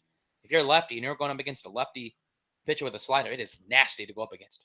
Definitely hard to read from that side of the box. There's another there one. it is again. As Ryan was saying, tough to read. And, I never played that much baseball, but I would have to imagine. I mean, it must look like it's coming to hit you. And by the time you realize it's breaking, you're swinging way too late. Swing will be all off and definitely hard to throw.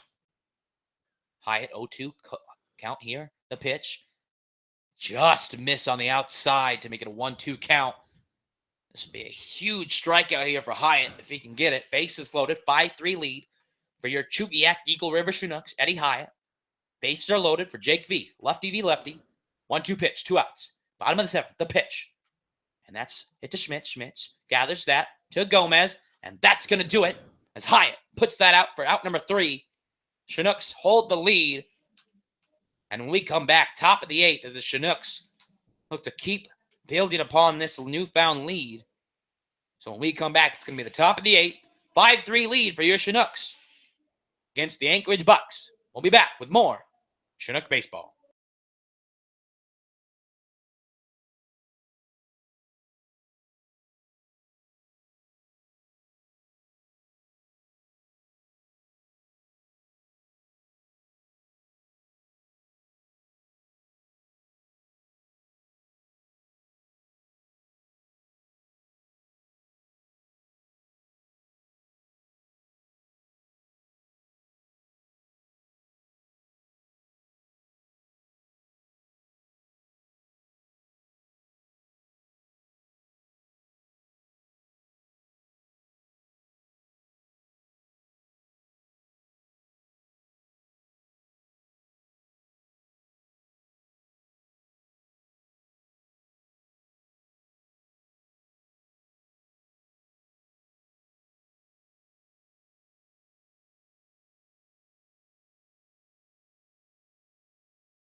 And we're back, Chinook fans, in the top of the 8th. Alex Crotty digs up against you, Kurt, the pitch. And that's taken for ball 1 as that bounces away from the catcher, Fishback. His bottom of the 7th, Eddie Hyatt was able to get out of the bases loaded situation. That's going to give him a confidence boost as he was struggling early on this season. But he bounced back after loading the bases to get out with a ground ball from Beath. He did exactly what he had to do there on the bottom of the 7th. And there's a hit right to Beath from Crotty, and Beath's going to step on the plate for out number 1.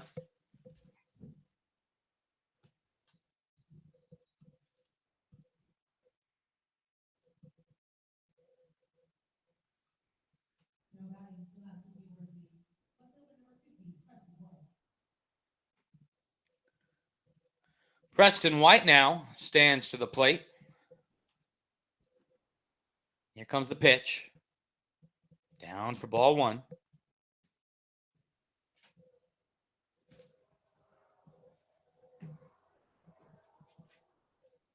1-0 pitch with 1 out.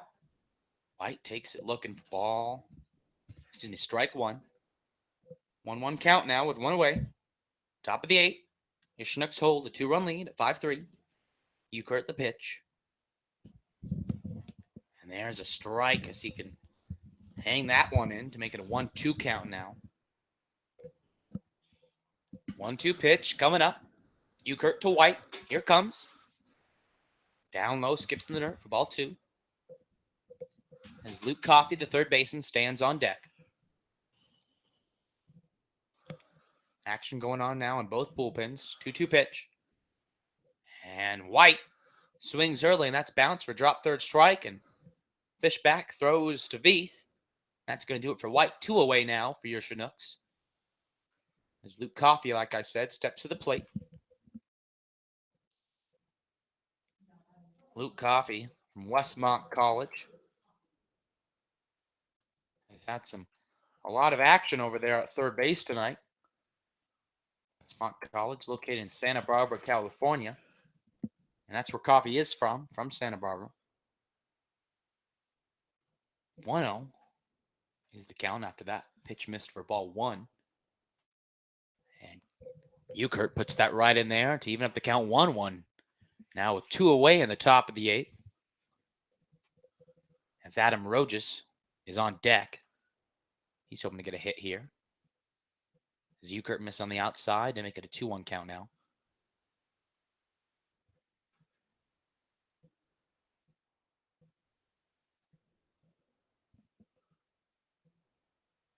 Two-one pitch. It's Coffee. Fly hits that one foul over us.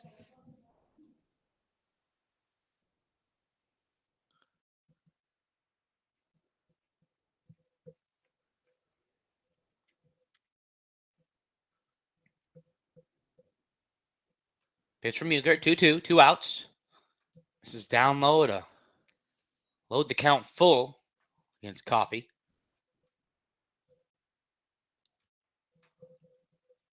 Ukert looks in the fishback, gets the call, 3-2.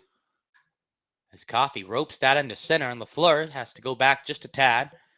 He's under that, and that's going to do it for your Chinooks. No runs on no hits, and when we come back, the Chinooks look to keep this lead where it's at 5-3 as the Anchorage Bucs come to hit in the bottom of the 8th.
And we're back here in the bottom of the 8th. New pitcher now for your Chinooks. The 6'7" giant, Scott Smith from Savannah State University on the mound. To up against Pete Durkee, the DH for the Bucs tonight. Smith peers into Rojas, gets the pitch, the count. Durkee fouls that off. The Bucs are dug out on the third base line.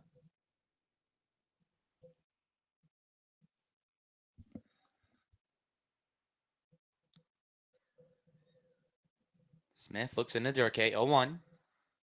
Swing and a miss as Durkee comes up limping after that swing. And that one's definitely going to hurt a little bit tomorrow morning. That's going to sting and leave a mark for sure.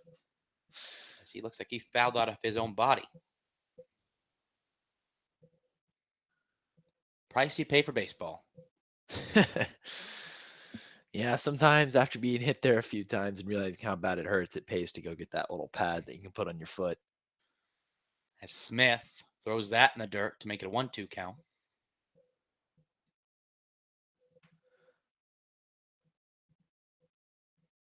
Smith back on the mound, 1-2. Nobody out, bottom of the 8th against P. Durkee, the pitch. And that's hit to Shackelford at short. Shackelford over to Gomez at first, and Gomez keeps his foot on the bag for out number 1. Chinooks off to a good start. 5 outs away now from their first ever win here in the 2017 ABL season.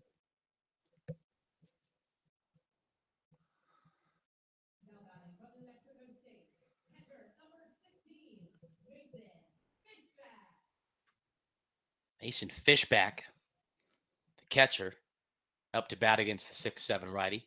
Swing and a miss there.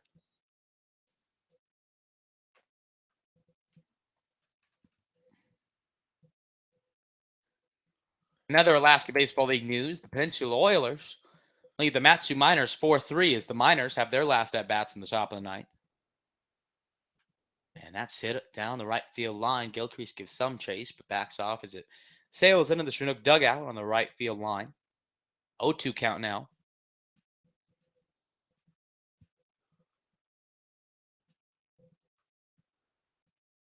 Bucs come into this game 0-1. They've only 0-1 as they've only faced one team so far. As Smith missed on the inside.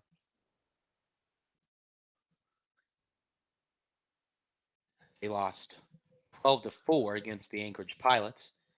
The same Pilots you saw the Chinooks face last night on Thursday. 1-2 pitch from Smith.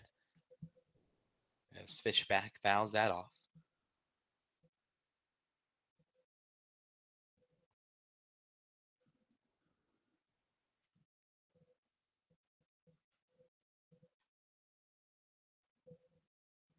One-two pitch from Smith. And that's roped off again for foul.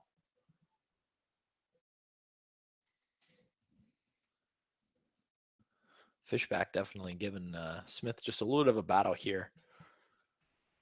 Count's still 1-2, but he's swinging at most everything. As Fishback almost seems to have found Smith. As that's grounded right back to Smith. He fields that. The throw back to Gomez. That's going to be 2 away now for the Bucs. As the shortstop, Gunnar Schubert from the Gonzaga shortstop, comes to the plate against the 6-7 righty Smith. As Smith, he pitched out in the home opener on Thursday, was a little bit roughed up as he took the loss in that game.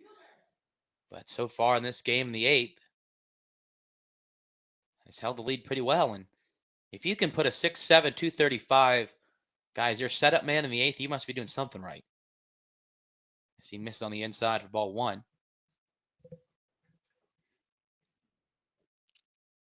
Smith definitely has an intimidating presence on the mound. And that's ripped up to center as that's past both Smith and Schmitz. As Schubert gets on, as Michael Furch, the third baseman, comes up to hit now with 2 away. There's some action going on down for the Chinooks. I'd have to assume the Chinooks are hoping they can have a safe situation in the ninth, as I believe that's J.J. Julian warming up down there. Smith now has to deal with a runner on first as he goes to his stretch.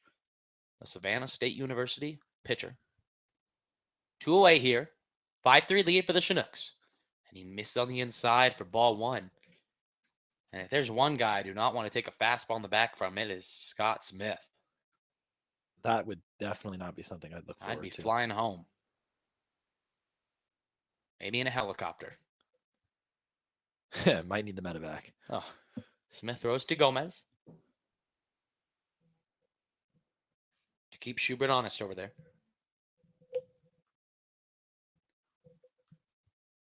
Smith, the 1-0 pitch. Just misses high. And Smith is hopefully going to bring out the eye of the tiger here. That's a little tribute to his mascot. Savannah State University has a Savannah Tiger as a mascot. That's very detailed. And that shows LSU what's up. We don't need just tigers. We have the Savannah Tiger. As Smith puts that on there for 2-1. Smith from Atlanta, Georgia, a Braves fan. So I feel bad for him so far when I learned about that. 2-1 pitch now. Rather unfortunate decision there.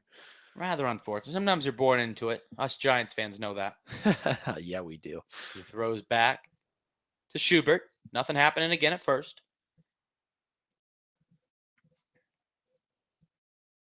Smith. 2-1 pitch. 2 away. Bottom of the 8th, the pitch. Fitch. Over to third. Shackelford gets that. Has to throw. Long throw to Gomez. And he just beats the runner. And that's going to make it 3 away for the Bucs. Shackelford just with that throw was able to beat Fitch as he was rolling down the line on first. And that's going to In it for the 8th. No runs, 1 hit for the Bucs. And when we come back, it's going to be top of the 9th as your Chinooks look to add some insurance as they have a 5-3 lead at the end of 8. We'll be back with more Chugiak Chinook baseball.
And it's 9th inning baseball. And for the first time all season, Chinooks have the lead here as we head to the top of the 9th.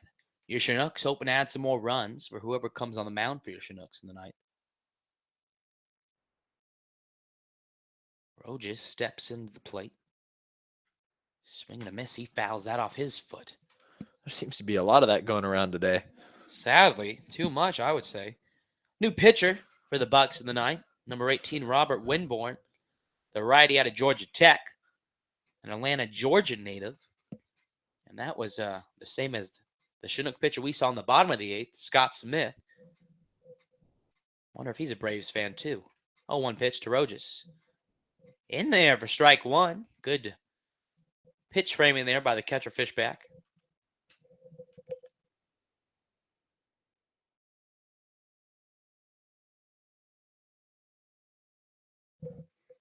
As Rojas swings and misses for strike 3. Fishback has to throw to Veith, and that's going to be out number 1.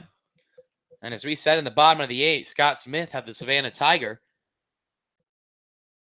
Ramblin' Ruck Buzz is the Georgia Tech mascot. That might have a beat in terms of creativity. Not going to lie. Ramblin' Ruck Buzz. So I have no idea what that even is. I assume it's a B. 1 out here against Schmitz in the top of the 9th. 5-3 lead for your Chinooks. That's Micah Prees. Stands up. 1-0 pitch. And puts that in for strike 1.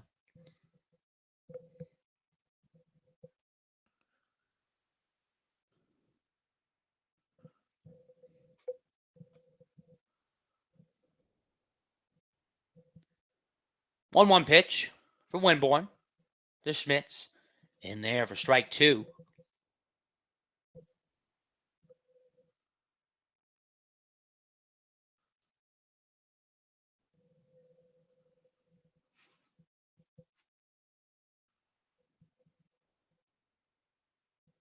And a swing and a miss by Schmitz.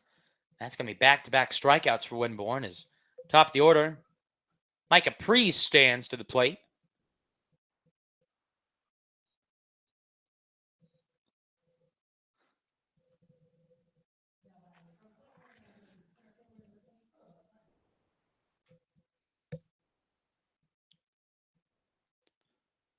Two outs here Micah Prees stands up. And that's ripped down the line. Foul.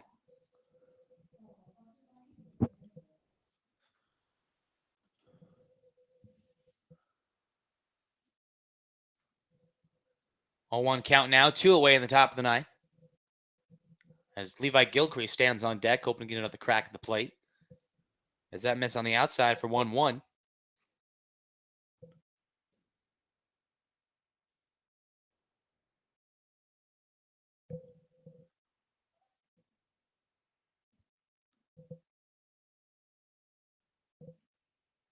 Swing and a miss by Prees to make it 1-2 the count.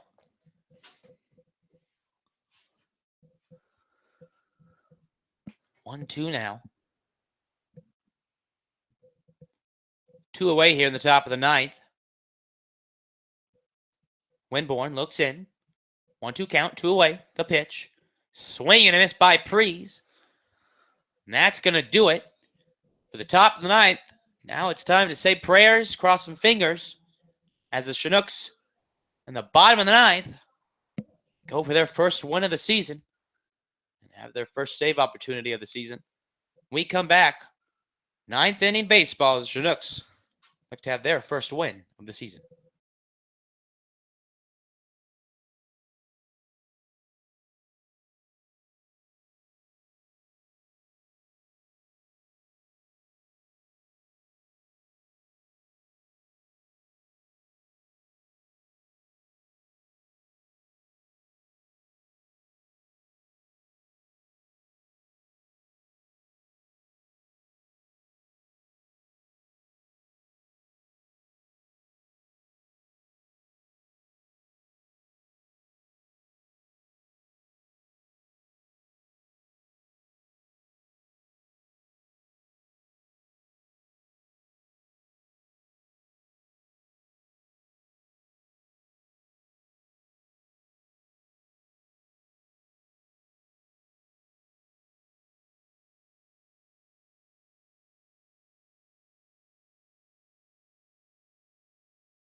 And it's bottom of the ninth baseball here as your Chinooks. So 3 outs away from their first win of the season here in the Alaska Baseball League. As J.J. Julian from Southern Wesleyan University steps on the mound. Julian, in his first appearance for the Chinooks on Thursday, the home opener, retired the last 8 batters of the game, including 5 strikeouts. As he is right back to business for hard-thrown strike. And if you go back and watch that broadcast, if you were there, Julian got me pumped up in the broadcast booth as he misses for ball 1.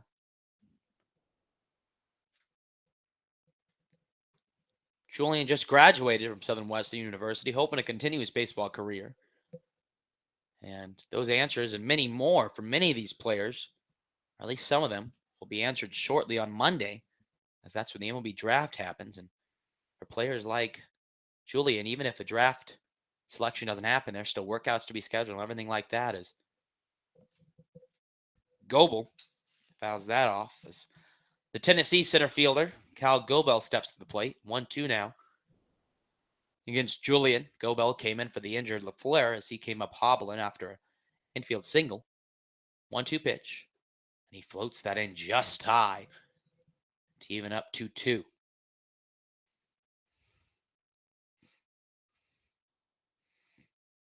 Two-two pitch. Nobody out. Bottom of the ninth. Just missed on the outside for ball 1.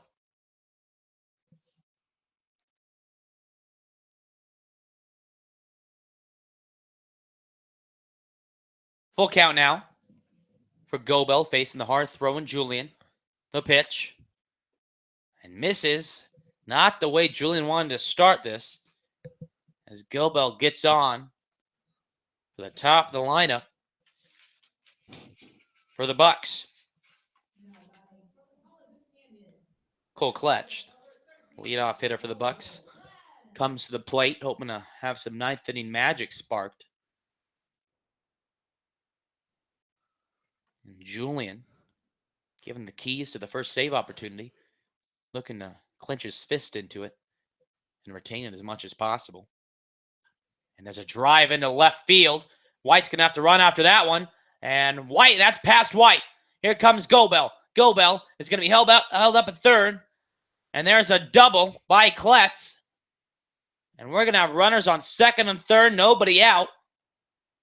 And the Bucs say, no, we don't want any save opportunities for your pitchers, Chinooks. We want to win. As White did everything right except catch the ball there out in the left. And now it's Jace Vandebrake. And with one swing of the bat, this could be a brand new ball game in the bottom of the ninth. As Julian is going to have to work hard to get out of this one. Get this save opportunity. Adam Rojas, the catcher, going to call time. Going to go talk to his righty.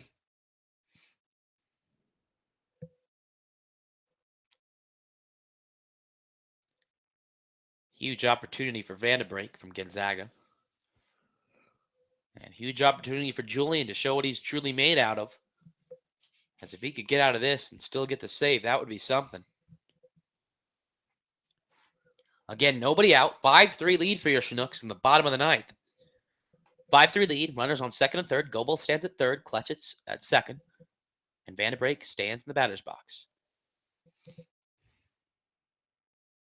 Now, Ryan, if you're the Chinook infielders, if you get a grounder and Gobel breaks for home, do you go home or with the 2-run lead, do you just get the for sure out?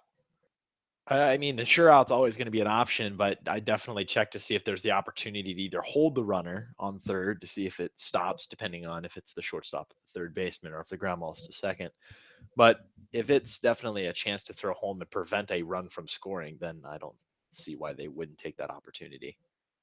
And those are going to be questions that might have to be answered in seconds for these infielders as they get a grounder, as that's a foul ball behind us to make it a 2-1 count now. As Julian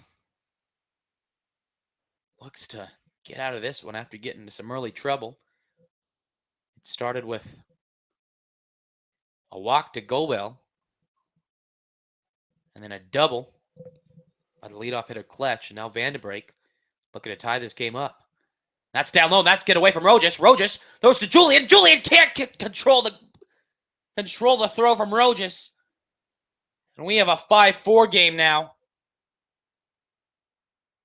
That was a pass ball by Julian.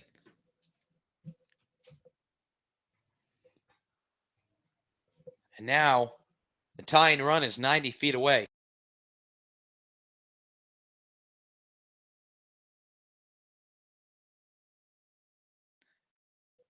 And Vandebrake now, and the infield comes in, and now they're throwing home if that run breaks. Vandebrake fouls that off, so make it a full count now.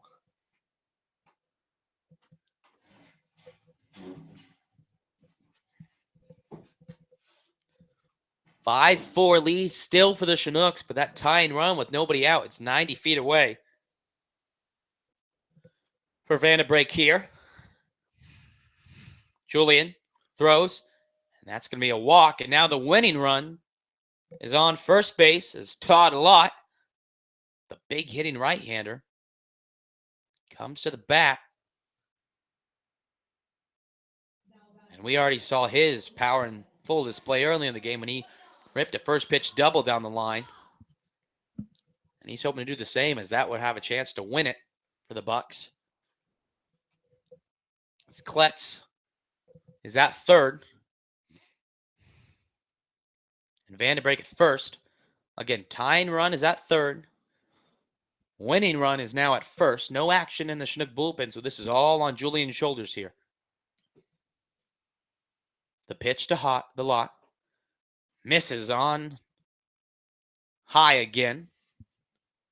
1-0 count. And a tale of two outings here, as Julian on Thursday couldn't be touched. But now he's can't buy an out, it seems like. The pitch. There's a swing and a foul tip straight to the back of the backstop here for the lot.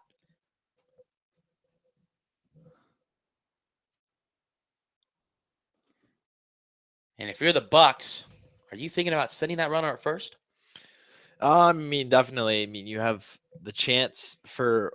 I mean, if he gets thrown out, it's only one out. But even if they try and attempt to throw out toward the second base, there's still a runner on third, and any error right there is going to be a potential issue for the Chinooks defense, and that runner could score. And Julian throws back to first. Now, if the Bucs want to be ultra aggressive, as we would expect our Chinooks to be if they were in this situation, with Vandenbrake with okay speed at first, if he stole second and Rojas came up throwing, you could see Kletch coming in from third to tie this game up. But it looks like no action is going to go as there's a steal, and Rojas can't do anything as Vandenbrake steals second, right as we were saying it happens. And I think that one might have been a good call by Rojas to just keep the plate now. If you're the Chinooks, you have to walk a lot here, as basically Lott becomes indispensable now except for double play opportunity. And it looks like Julian's going to pitch to him. 1-2 pitch as Lott fouls that off. Now, obviously, if in a perfect world, Julian can strike Lott out here, and then I would assume they would walk Jake Veith, who's in the on-deck circles. He's a power-hitting lefty going up against a hard-throwing right-hander. Those two combos generally don't work well together. But Julian has to focus on Lott, and Lott fouls that off. And Julian's going to have to get Lott out here. 1-2 count to Chinooks. Still have a 5-4 lead. So I'm thinking, in the mind of John Groth and Chris Beck, the head coach and the pitching coach, they need Julian, and they want Julian to get a strikeout here, load the bases, and then get a double play. The 1-2 pitch. And there's a strike 3 call by Julian, and Lott strikes out looking. And there's part 1 to the plan of getting the save for Julian, as now Veith comes. So Lott struck out. And let's see what happens here. Is Julian going to pitch to him? Pete Durkay's on deck. And it looks like Julian's going to have to pitch to him also. Not sure why they're not walking him to put an out on any base, but no matter what, Julian's going to get going. Ryan, I don't know what you think about that, but if I was in Cross shoes, I'd walk Veith to get the double play opportunity. And it's not like Veith means anything, because the one you run is at second. Correct. I don't know. Maybe it's just preference, or maybe they think he can pitch around him. That is true. It doesn't mean you have to throw a strike. Maybe you can get a little grounder or a nub or something. Is that stroke down the left field line to make it an even count of 1-1. And we have a duck on the field now. Covered now by Julian, but now Julian's going to have to deal with the nature here. But out of all the wildlife here in Alaska, I would gladly take a duck to be on the field rather than the other wildlife Alaska has to offer. 1-1 pitch, 1 out. There's a strike 2 looking by Veith. 1-2 pitch, Johnson. That duck still on the field. It's right in between the shortstop and the first baseman. About even with the pitcher's mound. So if you can imagine that, it's now walking towards the plate, and they're still going to play with the duck there. Duck, land at your own risk. You didn't have clearance to land here, but oh well. As Julian misses down low, and he's got to be careful.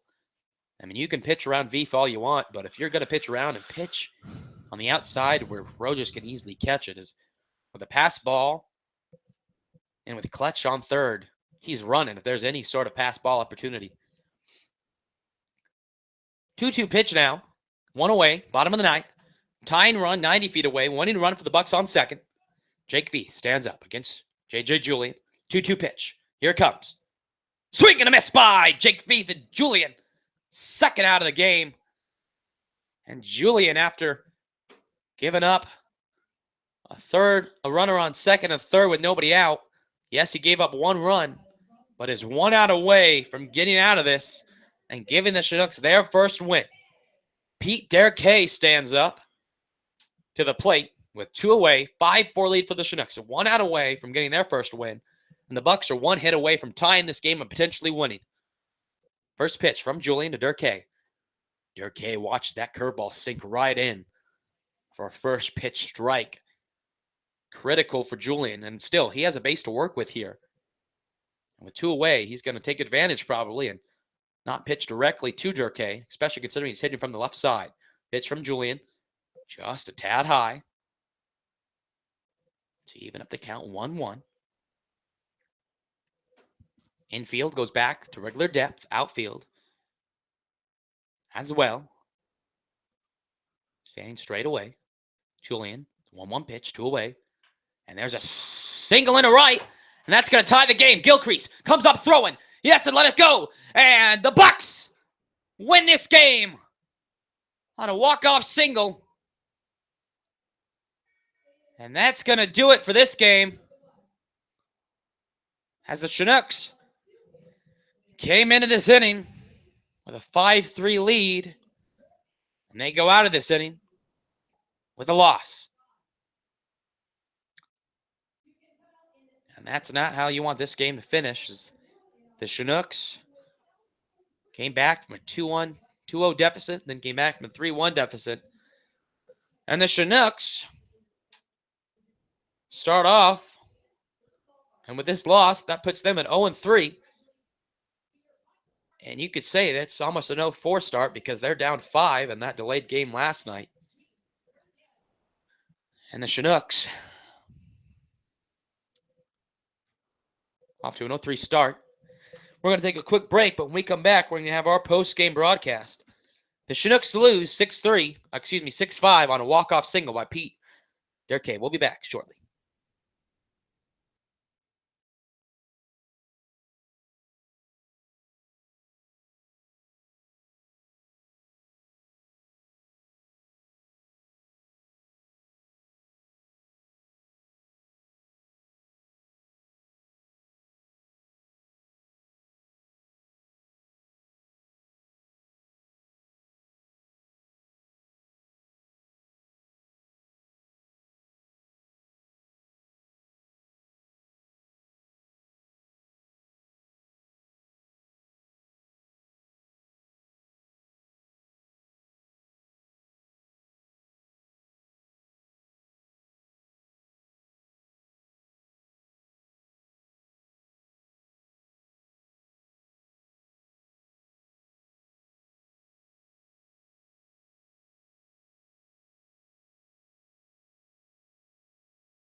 Well, after the sprinklers last night and the walk-off tonight, I think an off day is well due for these Chinooks. Would you say the same? Yeah, I'd say it's much needed.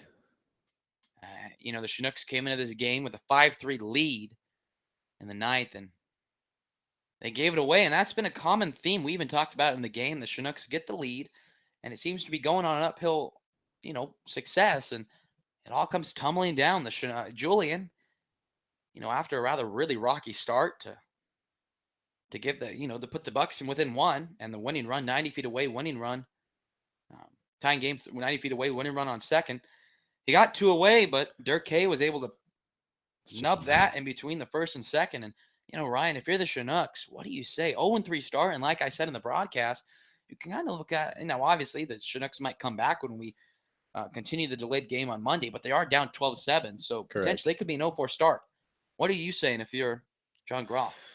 At this point, it's just going to be, we need to get our heads in the game, and we need to learn how to handle a lead.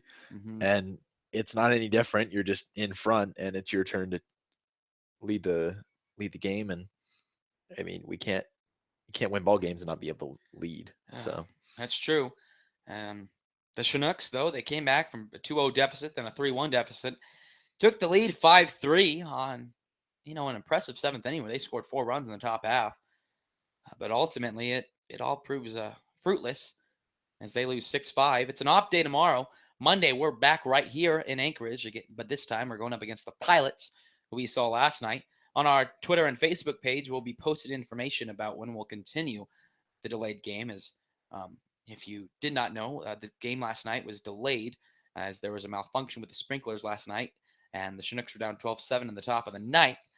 That game will be continued on Monday, and we'll then play another game. We're figuring out if that game is actually forfeited or if we're going to continue that game. We'll get that information to you as soon as we get it. Mm-hmm. But no matter what, we'll be playing a game here at 7 in Anchorage. And Ryan, you want to say anything last word? No, we'll see you Monday in Anchorage against the Pilots. Hopefully we'll pull out a win for you guys. And hopefully. Yeah, it'll definitely be something we need to work on, but I'm looking forward to it. And so am I, Ryan. And after a rather eventful game, at least our bats came alive. The Chinooks lose 6-5 on a walk-off single by Pete Durkay. They lose to the Anchorage Bucs. The Chinooks fall to 0-3. But no matter what, God bless to all you watching, and we'll see you on Monday night. Have a great night.